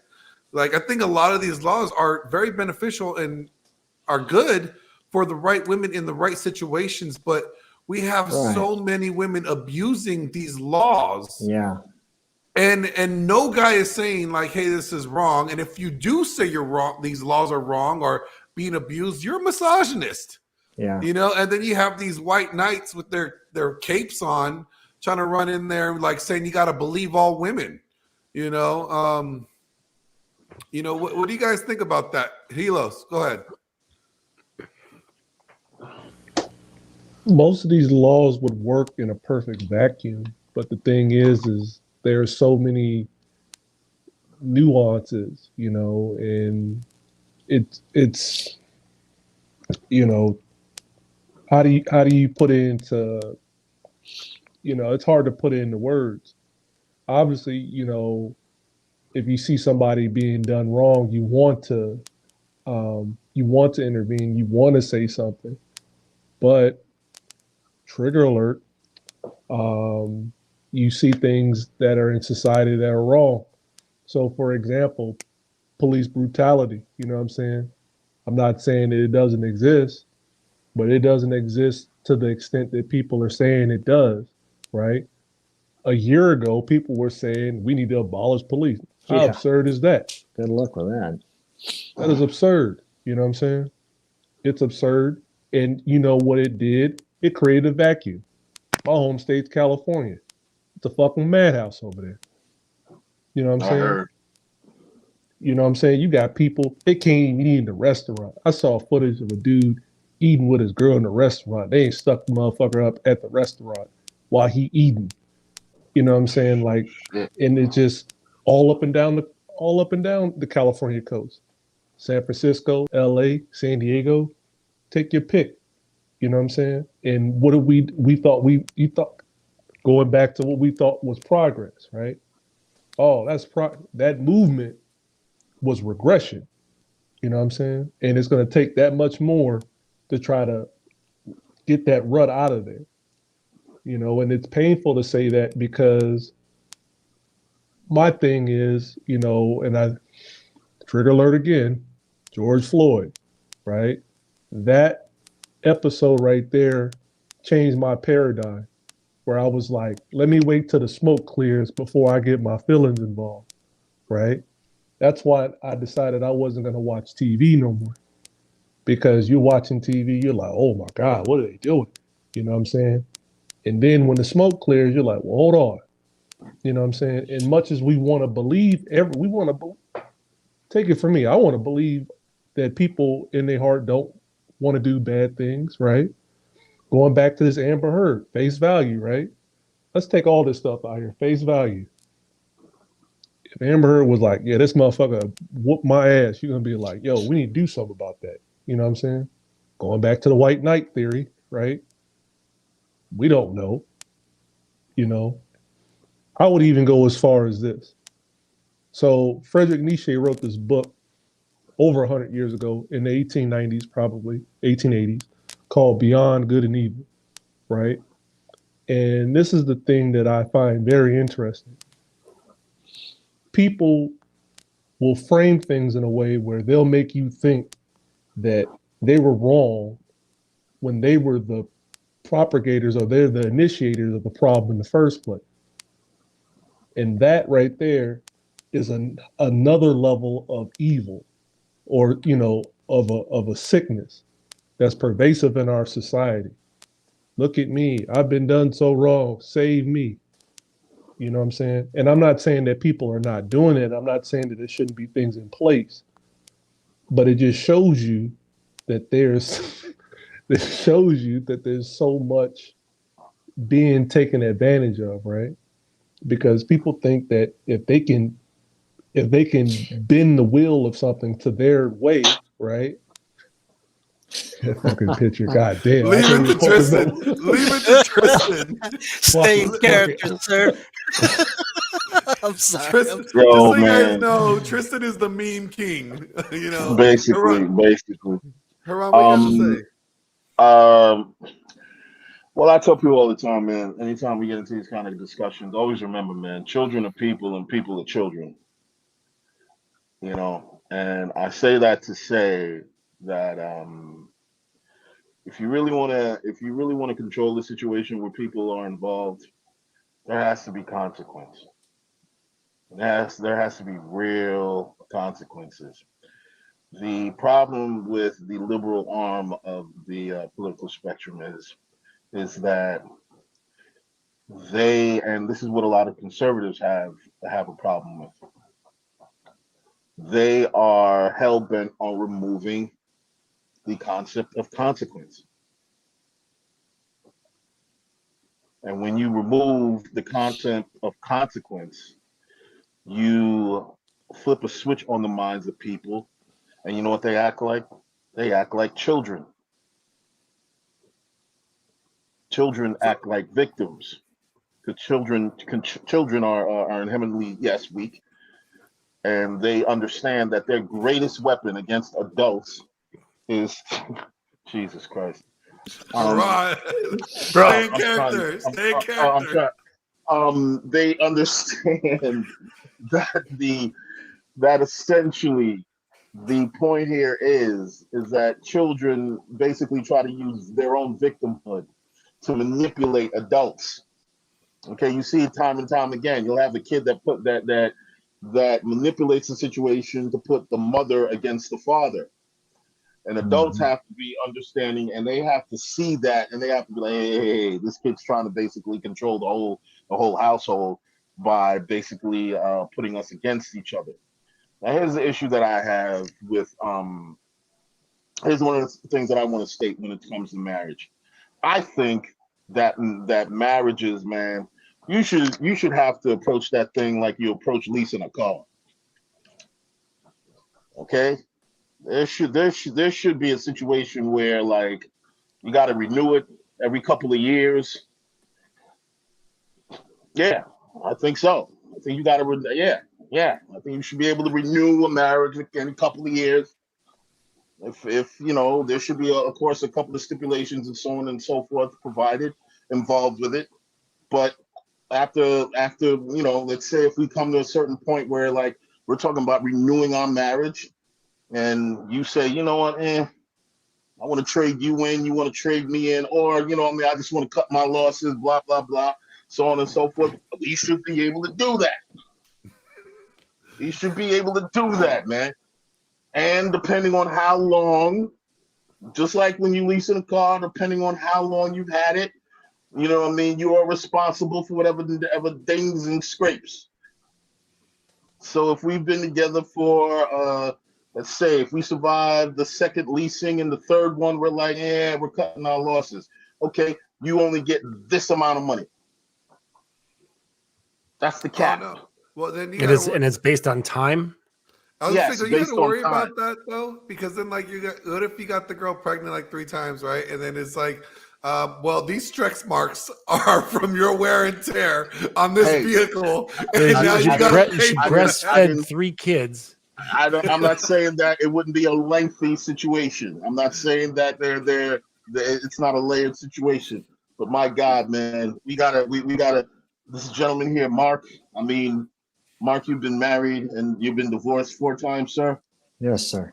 You, sir, are made of sterner stuff than I'll ever be. My God, you know what I I mean? believe in the institution of marriage. It's just, I hear you, man. I got my ex-girlfriend pregnant, and I was like, that's it. I'm out. I cashed my freaking chips, and I'm like, I'm not marrying anybody. Coach and Justin. look, I got a question for Coach Justin real quick. So, Yeah, I what's mean, up? you are one of these guys in these spaces that actually really work on marriages and really work on relationships with guys. You Yeah. know, how Save did the what cookie. is like the do you get more women coming to you saying like they want to leave their marriage, or do you get more guys saying, how do I save my marriage? And what Oh is no, like no, their it's definitely the approach? guys. Yeah, it's definitely the guys wanting, like, saying like they can feel it coming. Like the dirt is falling out from underneath their feet and they're starting to scramble and they're like, oh fuck. Mark, you know what that feeling is. I remember what that feeling was like. And so they can feel it and they're smart enough to jump on it quick and not wait until shit is like a landslide, and then because there's really just no coming back from that. So timing is a big issue. What is the fix? Like, The fix is is the fix them. really, is it really men? I mean, let's call it what it is. Are men the determination? Like, are we the deciding factor of whether or not a relationship ends or not? The divorce? Yeah. I had this one guy who was like, Latino guy, had married a Latina, and they, she had turned into the stereotypical dragon Latina wife. Okay. And like whatever, like that typical thing you would see like in sitcoms, that was her. Like she had like just fire, just waiting on her tongue for any moment that could like present the opportunity. Yelling I in know that one. Spanglish and everything. Right. Yeah. I Throwing a slipper and all that shit. And that's what she had turned into. Right. And he's like, bro, like, my wife was not like this. And so it was an occurrence that took 7 years to change over. And I worked with him for about 5 or 6 months. And it was really just getting him back to where he was supposed to be within himself. Like, because his relationship with himself got really fucked up. And that's really where it all started. And then after the end, I'm talking to him and he's like, our last meeting, the dude's crying. And I'm like, what are you so upset about? Like, I thought things were going great. He's like, my wife just gave me a blowjob for no reason. Like out of the blue, And I'm like, Wow. yeah, because she feels different about you, because you feel different about you. You're seeing yourself differently. You're moving differently in the relationship. And now she's being nice. She's like smacking you on the ass as you walk by, as you're on your way out the door to go to work, calling you baby and sweetie and making you shit because she's now proud to be a representative of you. When you've turned into a bitch, she's like, fuck, I'm representing a bitch. Of course she's going to be pissed off. Facts. So I mean that kind of goes to what I thought, like what I say, like, I think if guys want to save their relationship, the best way to save their relationship is always be the best opportunity that their wife sees. Like if women love opportunistically, then men need to always maintain that best option in their woman's eyes. And then they're not gonna the odds of them going anywhere are a lot less likely to happen because they're gonna see them as like, wow, this is the best option guy there is around. He has everything that I could desire, and if by being the best option, by always leveling up, being the right guy, then the odds of her leaving could be less. What do you guys say to that? For sure. Well, I mean, I take a narcissistic view and I say, be the best option for me. Like I keep myself the main focus. Yeah. Right. Because that to me is like, yeah, I'm still appealing to what she wants to see, and therefore I'm following. You know what I'm saying? It. Yeah. So I'm like always in the mirror based on a standard that I set for myself, and I'm like, hey, bitch, are you meeting that fucking standard? Because you're dead tomorrow. You know what I'm saying?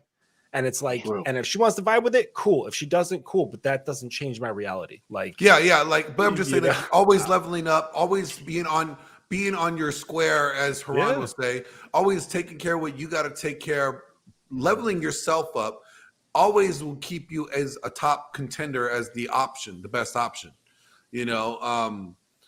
You know, so that's my fix. So I kind of agree with you, Coach Justin, saying that, like, you know, if guys want their marriages to last, and they have to do the work, because Hey, when you're done, Glenn, I just want to tell a story when you're done.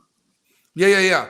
But I want to throw, before Haran, I want to throw it to Coco, since she's the only woman on the panel. And I just want to say, Tristan, just so you know, when Haran and Coach Justin were talking about the spicy Latina that gets an attitude and starts yelling, we saw what you did there. We saw. Okay. You know she's gonna kick my ass. She's I had gonna, to I hey, had you to know what? mute myself, man. You're gonna get so much smoke from Jen for that. I saw you I- put her I- picture up there, I- so you're I gonna get know, your ass kicked for that one. I said this is the perfect opportunity. Call me a masochist, whatever you want to say. I'm like, it'll be worth it. This should either gonna drag me or laugh. It's one of the two. So, Coco, the question to you: as Coach Justin says, like, it's upon the man. Like, if the man is doing what he's doing, he's supposed to be doing, then the relationship will work. Do you really feel like that is the cure all, or the fix to these divorces? That would change the divorce rate.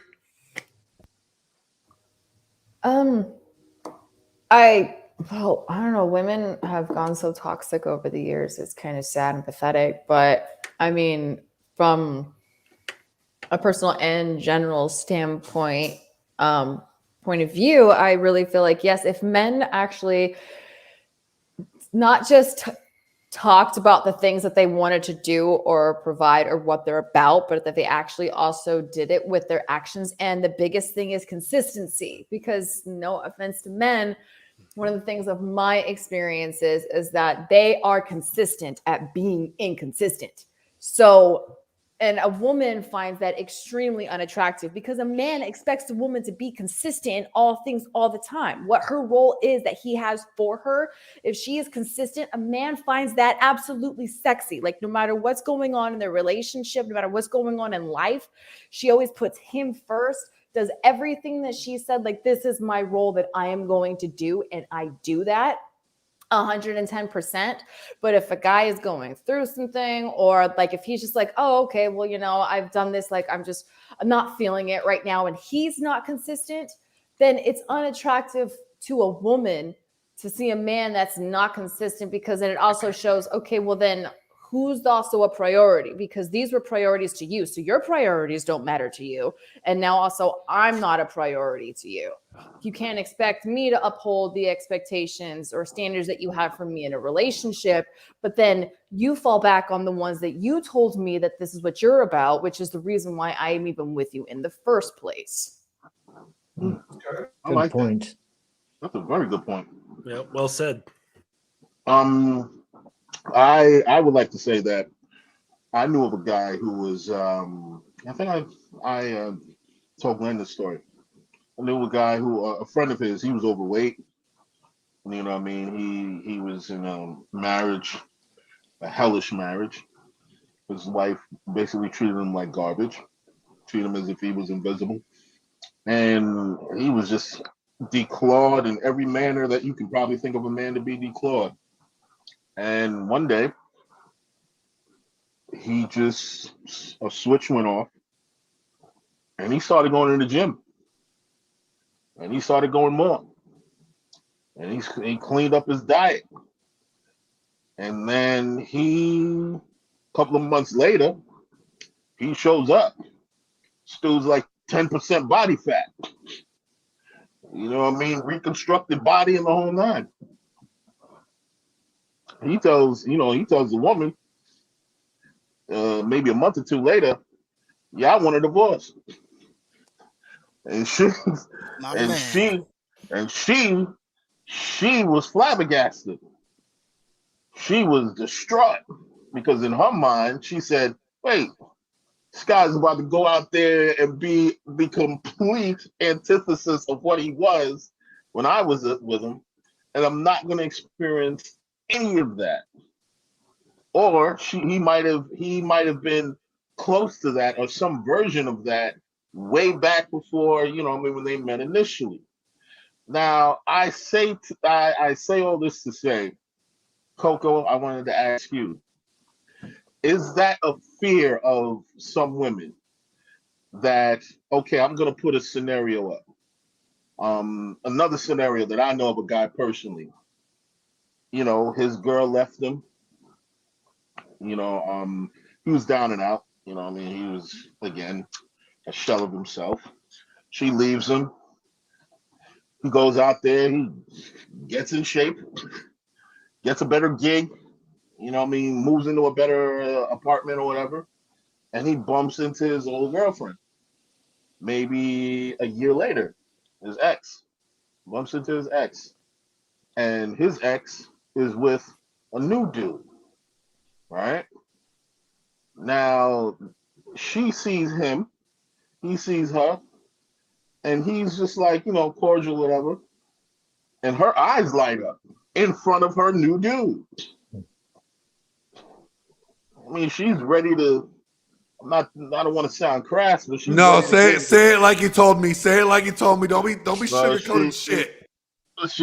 she looked like she was ready to suck his dick right in the middle of that street.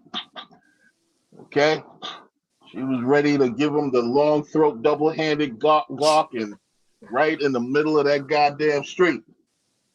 And of course, that's upsetted her new beau. But my dude didn't really even think about it. He kept it pushing like a G. He didn't even get sucked into that. He kept it pushing like a G. I think I bought him a bottle of whiskey at that when he told me that. And I want to say to you, Coco, ask you, is it would you say that it's every woman's, not every woman, but most women, their nightmare is that they leave a dude who may be in that situation that they left them a loser and they bump into him like maybe afterwards and he's the shit. Is that a nightmare for a lot of women? I would actually probably say yes. And I think it actually works kind of, it doesn't really matter if he was a loser or not. Because women also invest, like, especially I had a horrible habit of it. It was a bad thing. I would date men that were way less than me. But it was more like because the things that they would tell me, I'd be like, oh my God, they have such a good heart. And so I'd be like, okay, I can help you. So, save a hoe for women, but I was for men. So the Save thing a is, bro. Save a bro. So for me, it's like, I think it even has a fear of like my ex-husband, he was younger than me. And so he did not know what it was like to be in a relationship, and he was not my type. But the only reason why I was with him is because I actually grew up with him. I knew him for like 15 years prior to us started dating. But he didn't know what it was like to be in a relationship, and he was never with a real woman. So like I was with him for like 15 years. And so at the point when I was like, I need a divorce. And it sucked because like that was towards the time where he was actually changing and being consistent in his change, but I couldn't trust it. But he was like, because I was super big, I'm big into fitness. I was competing, like that, physical appearance was a big thing to me, right. Communicating with your partner, like all of these things, non-breadcrumbing manipulation, all of that stuff. And he was working on that. And the one thing that I thought, and I was like, man, I do not love him anymore because of everything that he put me through. But I'm like, what sucks? And I was like, I don't know if it's necessarily a fear, but necessarily just more of like a fact, like you feel like you've been cheated. Because I was like, you know what? I invested 15 years technically of my life to this man, helping him and supporting him, building his career, putting mine on the back burner, like doing everything that I was supposed to do, only for him to turn around and to be the perfect mate for somebody else. He was even changing his appearance. And I was like, so you couldn't be that for me, because it took losing me to realize, well, shit, I'm never going to get anything like that again. So I got to get the next best thing that I could try. But he changes that for somebody else because he wants what he used to have. So that is, I think it's more of just like, we feel like we were robbed in a way because we dedicated so much time and effort into somebody that we had loved, that we wanted to help grow together. But then you're like, it kind of feels bad. It makes you feel like you weren't good enough, I guess, in a way for that. Right. But it's like you basically molded them to be the perfect mate for somebody else. You're like, why can't that be me? Right. I'd like to add to something like that because I've got a slightly different angle on it. And that's because I've become good friends with my ex-wife, right? And because we made the choice that we've got a couple of kids and we're going to be really good parents and that we can define family however the fuck we want to. And so we had worked on our own personal shit. And by going through that and still remaining good co-parents are I get what you're saying, Coco. And like sort of I could get that she felt that because I had made a massive change. And there was even a really funny point in time when like she solicited me for sex. And I'm just like, no, like I've got 23-year-olds eating out of the palm of my hand right now. Like I really don't have time. But the thing is that the scope of how do I say this? Like the scope of your journey of personal development is bigger than just that one relationship. Because it's like, what if you knew, I don't know if you're like a spiritual person or religious person, but it's like, what if part of the plan was that you played a role in this person's life such that they were to achieve a certain growth within their past so that they could meet, God's plan for that person, right? And it's not about you. It's not even about them. It's about the plan. And it's about the scope of the journey that is so fucking big and complex that you can't see it. You're just like one little thread in a giant carpet. You know what I'm saying? And it's like, when you like my ex-wife and I were able to kind of step back and look at our relationship that way because the dating and the ups and downs and the getting together and getting married and getting divorced, having kids, the whole thing, and even to where we're at now, it's like part of this ever evolving process. And there is no, I mean, yeah, there was a beginning, but it's almost like there's no end. Like it just keeps evolving and keeps growing. And I don't know, it's just a really it was a really interesting thing to kind of come to that certain level of understanding that it's all just process. Like there's no like, oh, this is ending now, because we're still in communication with each other. Now, I'm sure there's people who they can't say what I'm saying because they've cut ties completely and they're like, yeah, fuck you. And like, that's unfortunate when, people who are parents, they have to be that way. But, so I am realizing that I'm saying this from a place of privilege, but just, I think there can be an understanding that it's all part of a process.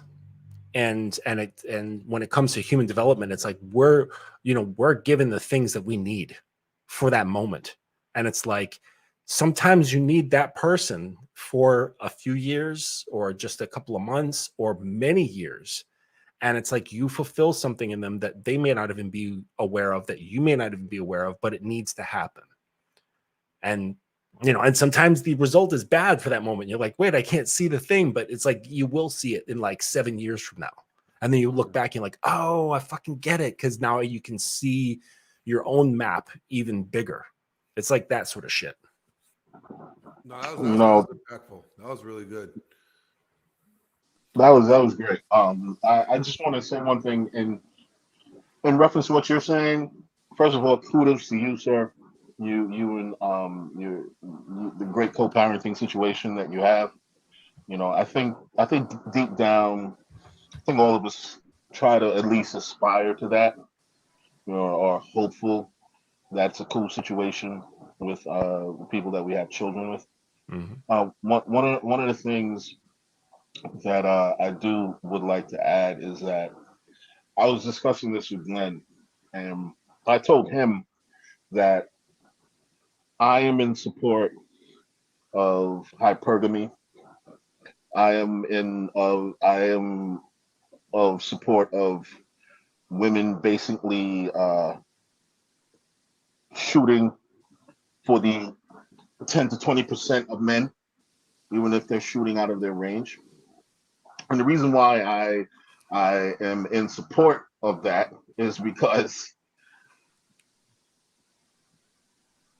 women behaving in that manner, and Jesus Christ, Tristan. Oh Tristan is God, I bringing can't the even look at smoke. this guy. I can't even listen to this right Beta. now. Anyway, I'm going somewhere with this. I'm going somewhere with this. Okay. Thank you. Anyway, reason why I am in support of all that is because I think men need to be incentivized in order to be the best version of ourselves. A lot of times, in to play off of Coco's point, a lot of times we become inconsistent when in reality we're really being complacent because we don't see a threat. Wow. Yeah, that's facts. When men don't see or hear the wolves coming down the hill, we tend to relax. And when you start relaxing, that's the beginning of the end. When you're dealing with you know what I mean, the and this might sound crazy, but the most capable men that I've met, or the men who have always really, I mean, they're really on their square, no matter what. And men who have like ex-wives and they got to deal with alimony, they got to deal with the nagging, you know what I mean, that nagging pressure of it, and they're always on. I mean, you know, and like, wow, man, these guys are just, yeah, because they got that pressure of her, you know what I mean, actually, you know what I mean, with those licks and lashes on his neck every 5 minutes, and if he doesn't, you know what I mean, actually address all these things, there's a consequence attached to it. I think that as men, yes, we do need spaces where we're constantly being challenged and there's a constant degree of pressure. And I say that to say I've seen men who chosen to be with women who coddle them, who make excuses for them, who enable them, and they just become shells of their former selves. All That's a right, yeah, good I'm done. point.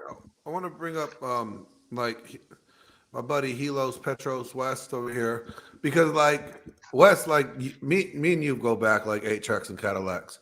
Like I remember when you called me and you told me about you and your wife were going through some things. Like there was 2 instances, and I'm not going to like elaborate on them per se, you know, because that's nobody's business. But you decided to do something to secure your marriage. What was that? Like when you guys were in the storm of it, like you took it upon yourself to fix it. Like, and how did that like, because it's kind of like what Haran was saying is like there was this pressure, there was this situation that was causing calamity, and you addressed it differently than probably a lot of guys would have. And you and your family are still intact. You and your wife still have a great relationship. You know, I see her posting, you know, pictures about you. You posting pictures about her. Like you guys got a good family core. How were you able to navigate that storm that a lot of guys go to Coach Justin and get help with? How were you able to do it on your own and knew what was right to do?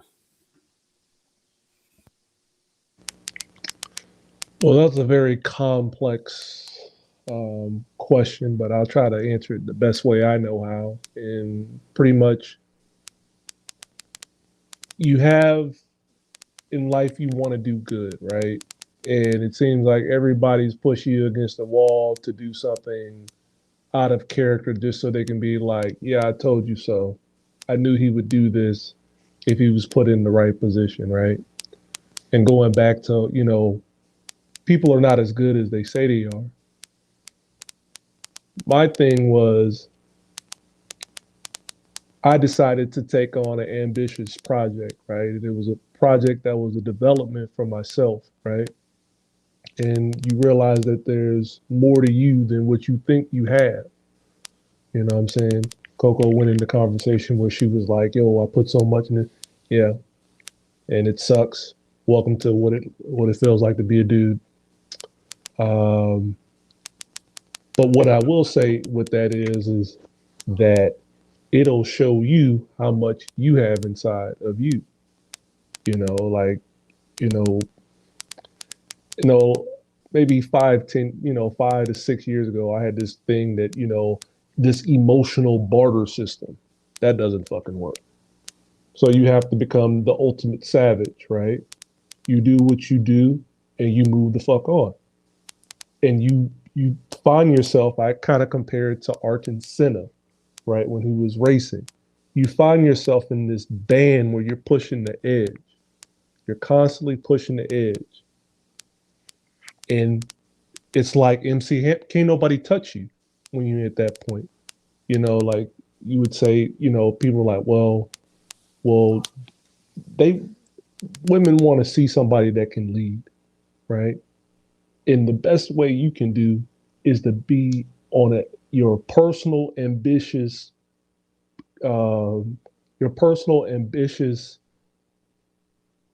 journey, right? I would say I call it the magnum opus, right? That's a Latin term, right? Great work, right? Everybody that puts themselves in the great work.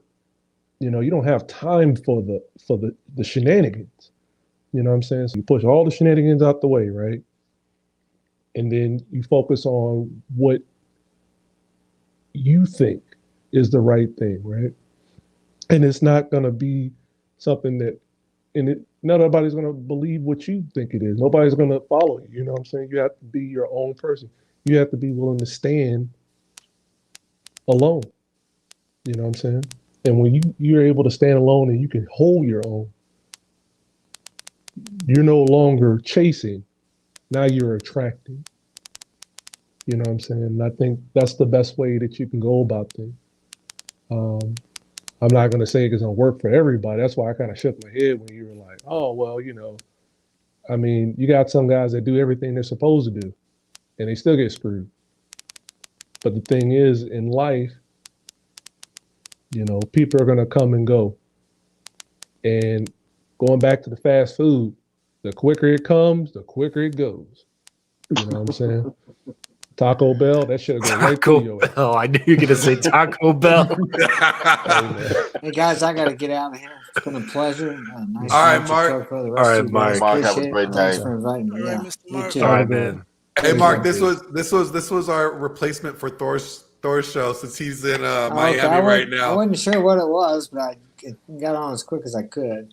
No, I appreciate you hopping on, man. All I right, appreciate take you. Have a care. good night. So, I'm going all to right. hop out too. Yeah. But I want to make sure that we I was end going on to a good close. note. Yeah, I was going to close right like in a couple minutes. Like, give me like 5 minutes. All right. So I want to throw this question one more time around the panel here. When it comes to relationships, so I think we all have a consensus that the relationship success or failure will determine on the man, on his level to lead, on his level to be the best option in his woman's eyes. So when it comes to guys complaining about broken relationships or failed relationships, why do we have such a space in this manosphere space, that we hear all this women ain't shit narrative? Why aren't more guys saying men ain't shit or men ain't doing what they're supposed to be doing in the first place? Men are allowing bad behavior from women. And because of the lack of action of men, we have this current situation. Why don't we hear that from men as much as we hear women ain't shit? Because you can get really fucking famous for complaining about women. Yeah. Really fucking famous. Exactly. Because misery loves company, Right. and so does laziness. Exactly. When you can sit around wasting time online amongst other men who are wasting time online, complaining about women, it just becomes a vortex, and it just pulls all the like sort of men together, males. I can't tarnish the word man that way, but it creates a vortex pulling all these males together, and it's extremely powerful simply by sheer numbers alone. Would you And say make a lot of that? money. Would you say that that's like a feminist trait, like a feminist behavior? because like that women are very collective and social. I wouldn't, because that's tarnishing women too. You know what I'm saying? These guys are so bad. I don't even want to use feminine on there because, you know, guys are like, oh man, female nature is so dark. It's like, yeah, do you realize that also female nature is submissive, beautiful, yielding, caring, nurturing, you know, watching your sex? You know what I'm saying? Like, Yeah, man. like that's another fantastic part of female nature that they just don't get to see it, you know, because of the way they are. But so I don't want to tarnish the word female with that sort of shit. Okay, would you want to call it bitch behavior? They're not non-man. Yeah.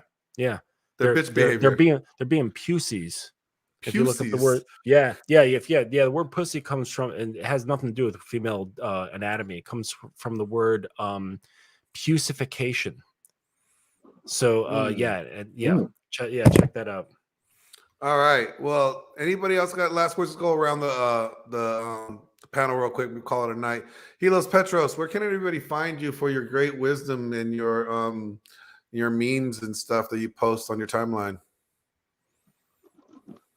You know me, I kind of try to keep mine private. You know what I'm saying? That's kind of for my circle, right? Because, you know, I try to stay fresh. I try to stay, I don't know. I try to give people, a positive message because there's so much negativity out there.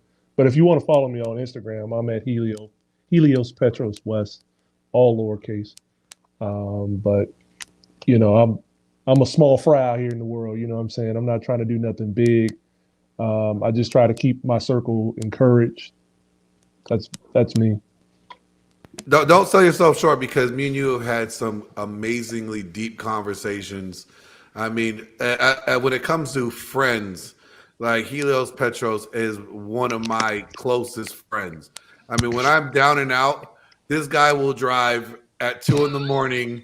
to come talk to me to make sure that I'm okay. You know, so he's one of the few men like that are good friends that I say, like, man, this dude is my ride or die. Like, he's with me all the way to the end. So don't sell yourself short, man. Like, you have a lot of great wisdom to give men. So yeah, I encourage those guys out there to follow Helios Petros. That's not his government name, but we're gonna call him that. Moving on, Coco. You are a new streamer. I mean, you know, you're getting ready to launch your own channel. I think Coach Justin said that you were you're better than the couch whale that was on the Instagram post. Yeah. Couch Illustrated. Couch Illustrated. Yes. Oh Jesus! Oh, I know what you're talking about now. I was like, no, Oh my God! I'm gonna use that. But go ahead, Coco. Where can people find you? When is your channel launching, and what kind of topics are you going to be talking about? My channel is actually called Pillow Talk. It's literally just a bunch of stuff. I talk anywhere from like relationships, the BS that you see out in the world. It's pretty much just anything that I find that people should just, it's more like trying to baby shake people into actually learning how to be human beings again. That's basically what it is. And I'm on Instagram for cocobay.b.fit. And one last remark for Coach Justin. I want to say that was a great point that you made towards the end of my comment about how you and your ex and them being in a part in your life. And I want to say that I actually agree, because Glenn actually also knows that I told him that, like, it took me, you know, several months after, but I realized, and I always told myself that, you know, everything happens for a reason. And I know that there's a lot of things, even though our relationship didn't work out, my ex-husband and I, is like, he even told me, he's like, I came into his life for a reason. He's like, because of me and what I helped him with, he's like, you actually taught me what it was to be a better man. And he's like, and I thank you for that. He's like, I wouldn't have been able to do that. And we learned a lot together on how to improve ourselves in that relationship. So I agree that not everybody's meant to be in your life forever. you're meant to learn things as people experience your life. And if they stay, then there's a reason why they stay. Otherwise, you learn what you learned in that situation to grow and then to move on. So I totally agree with that. Cool. Appreciate that. So yeah, guys, stay tuned to Coco Pillow Talk channel. She'll be launching that, I guess, soon. Follow her on Insta if you like. Coco B Fit, I think it is. She said. Coco B BB Fit, Coco B Extra Fit, Coco B Fit in this. I don't know, pizza. I don't know. She's not on the Couch Illustrated though, so don't worry, you're not gonna find her there. Haran, you're up next, buddy. Where can people find you besides on Jen's channel and my channel? where can they find you? Well, I'm not really launching my channel fully until the fall. So far, trying to figure out what I want to do. One of the things I definitely want to do is I do want to have a space for men, but I'm not going to have the bitching sessions. I'm definitely going to make sure that we have discussions about men taking responsibility for themselves and not being so obsessed with impressing or even changing themselves for women. You know what I mean? The irony of the red pill and the black pill and all of these pillish communities is that if a lot of these guys really took the time and put the work in to better themselves, they realize they wouldn't need a lot of these strange, you know what I mean, ideas and so on and so forth. They could go on their space and go on their path. And eventually, of course, they'd find their tribe. So, you know, the irony of all these like really toxic ideas is that it's just this negativity loop. You know what I mean? And it's just I just want to create something that I'm not going to call myself somebody that's part of the manosphere and so on and so forth. I'm just not going to do that. I just want to I just want to provide some advice. You know what I mean? Maybe some fitness tips, and also I want to maybe show a couple of my jam sessions. You know what I mean? Because I'm gonna definitely put some of my music, you know what I mean, out there and so on and so forth or whatever, and just show people what I do. So that'll most likely drop around fall. I'm definitely gonna have Glenn up there. Me and him gonna be talking shit per usual. You know what I mean? And everyone's invited. Of course, Tristan will be there with whatever strange memes he has. Oh And yeah. and to Coach Justin's point, Hold on, man, Coach Justin for president. You see Jesus Christ. that? Jesus Christ. Tristan's a troll. I love him. I mean it. And Though. That's funny. He better than I- what we got now. Coach Justin, I just want to ask you a question. Yeah, what's up? How long have you been doing what you're doing? I wasn't here for the earlier part of the conversation. How long have you been doing what you've been doing? Specifically just men, I'd say for about 5 years.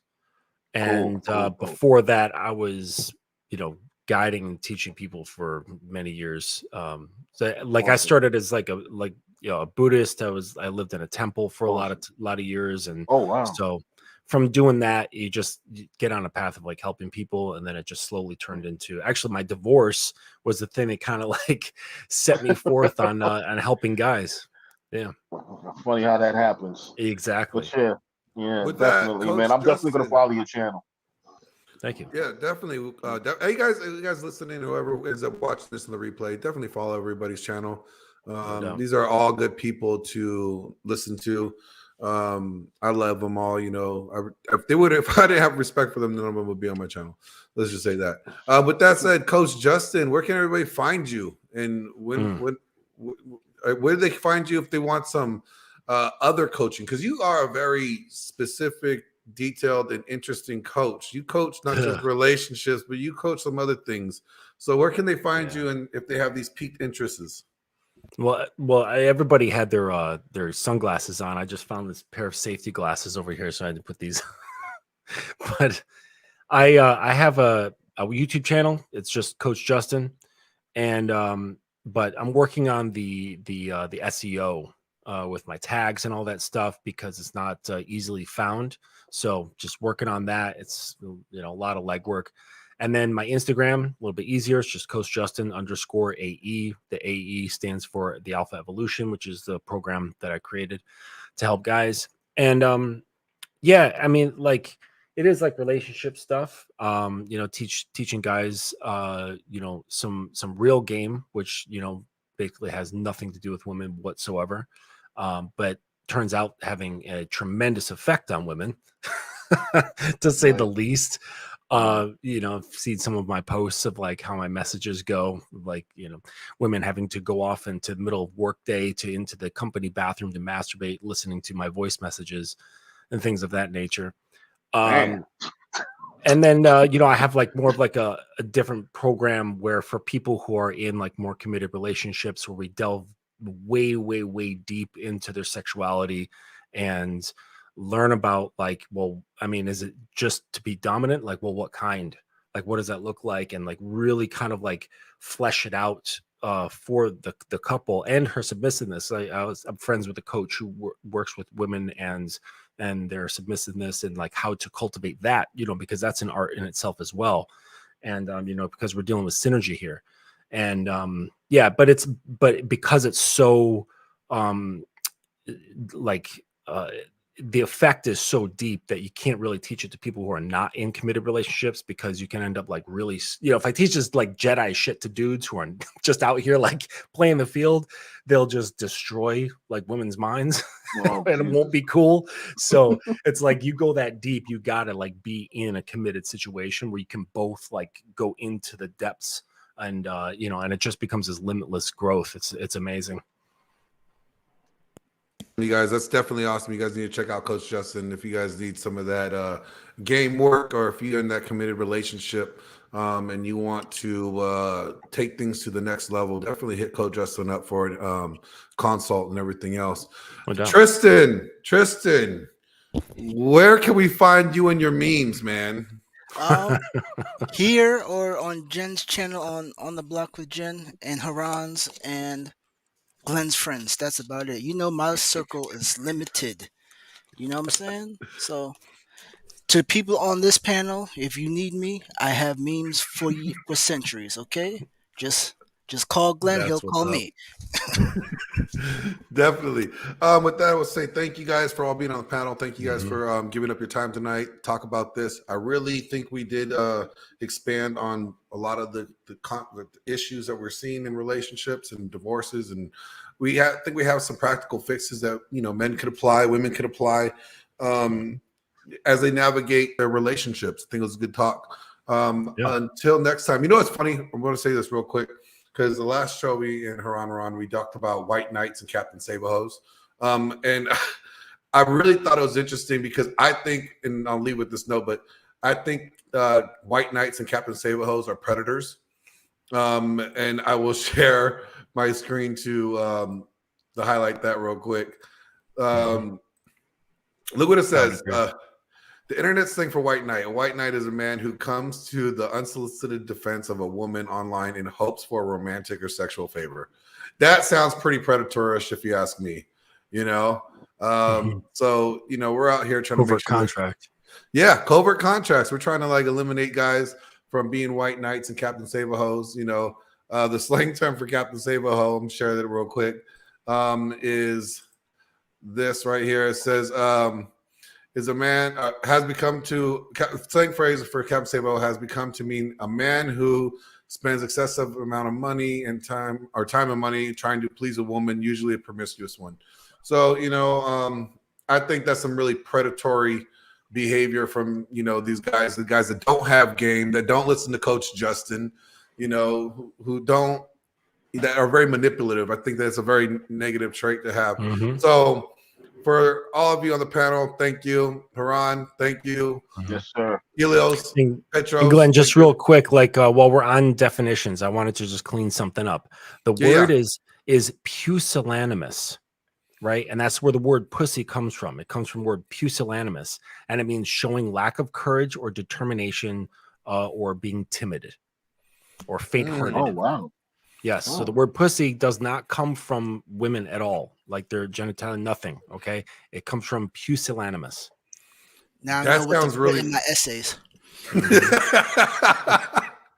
All right. Well, thank you guys. Thank you guys for being on. Hey, all the panel, make sure you guys like this. Let's get this algorithm up. Let's try to get, I want to get you guys all out there, especially you're on my channel. I want everybody to like it, see it, and to help expand your guys' channels as well. So again, until next time, thank you all, and have a good night. You too, man. Good night. Peace.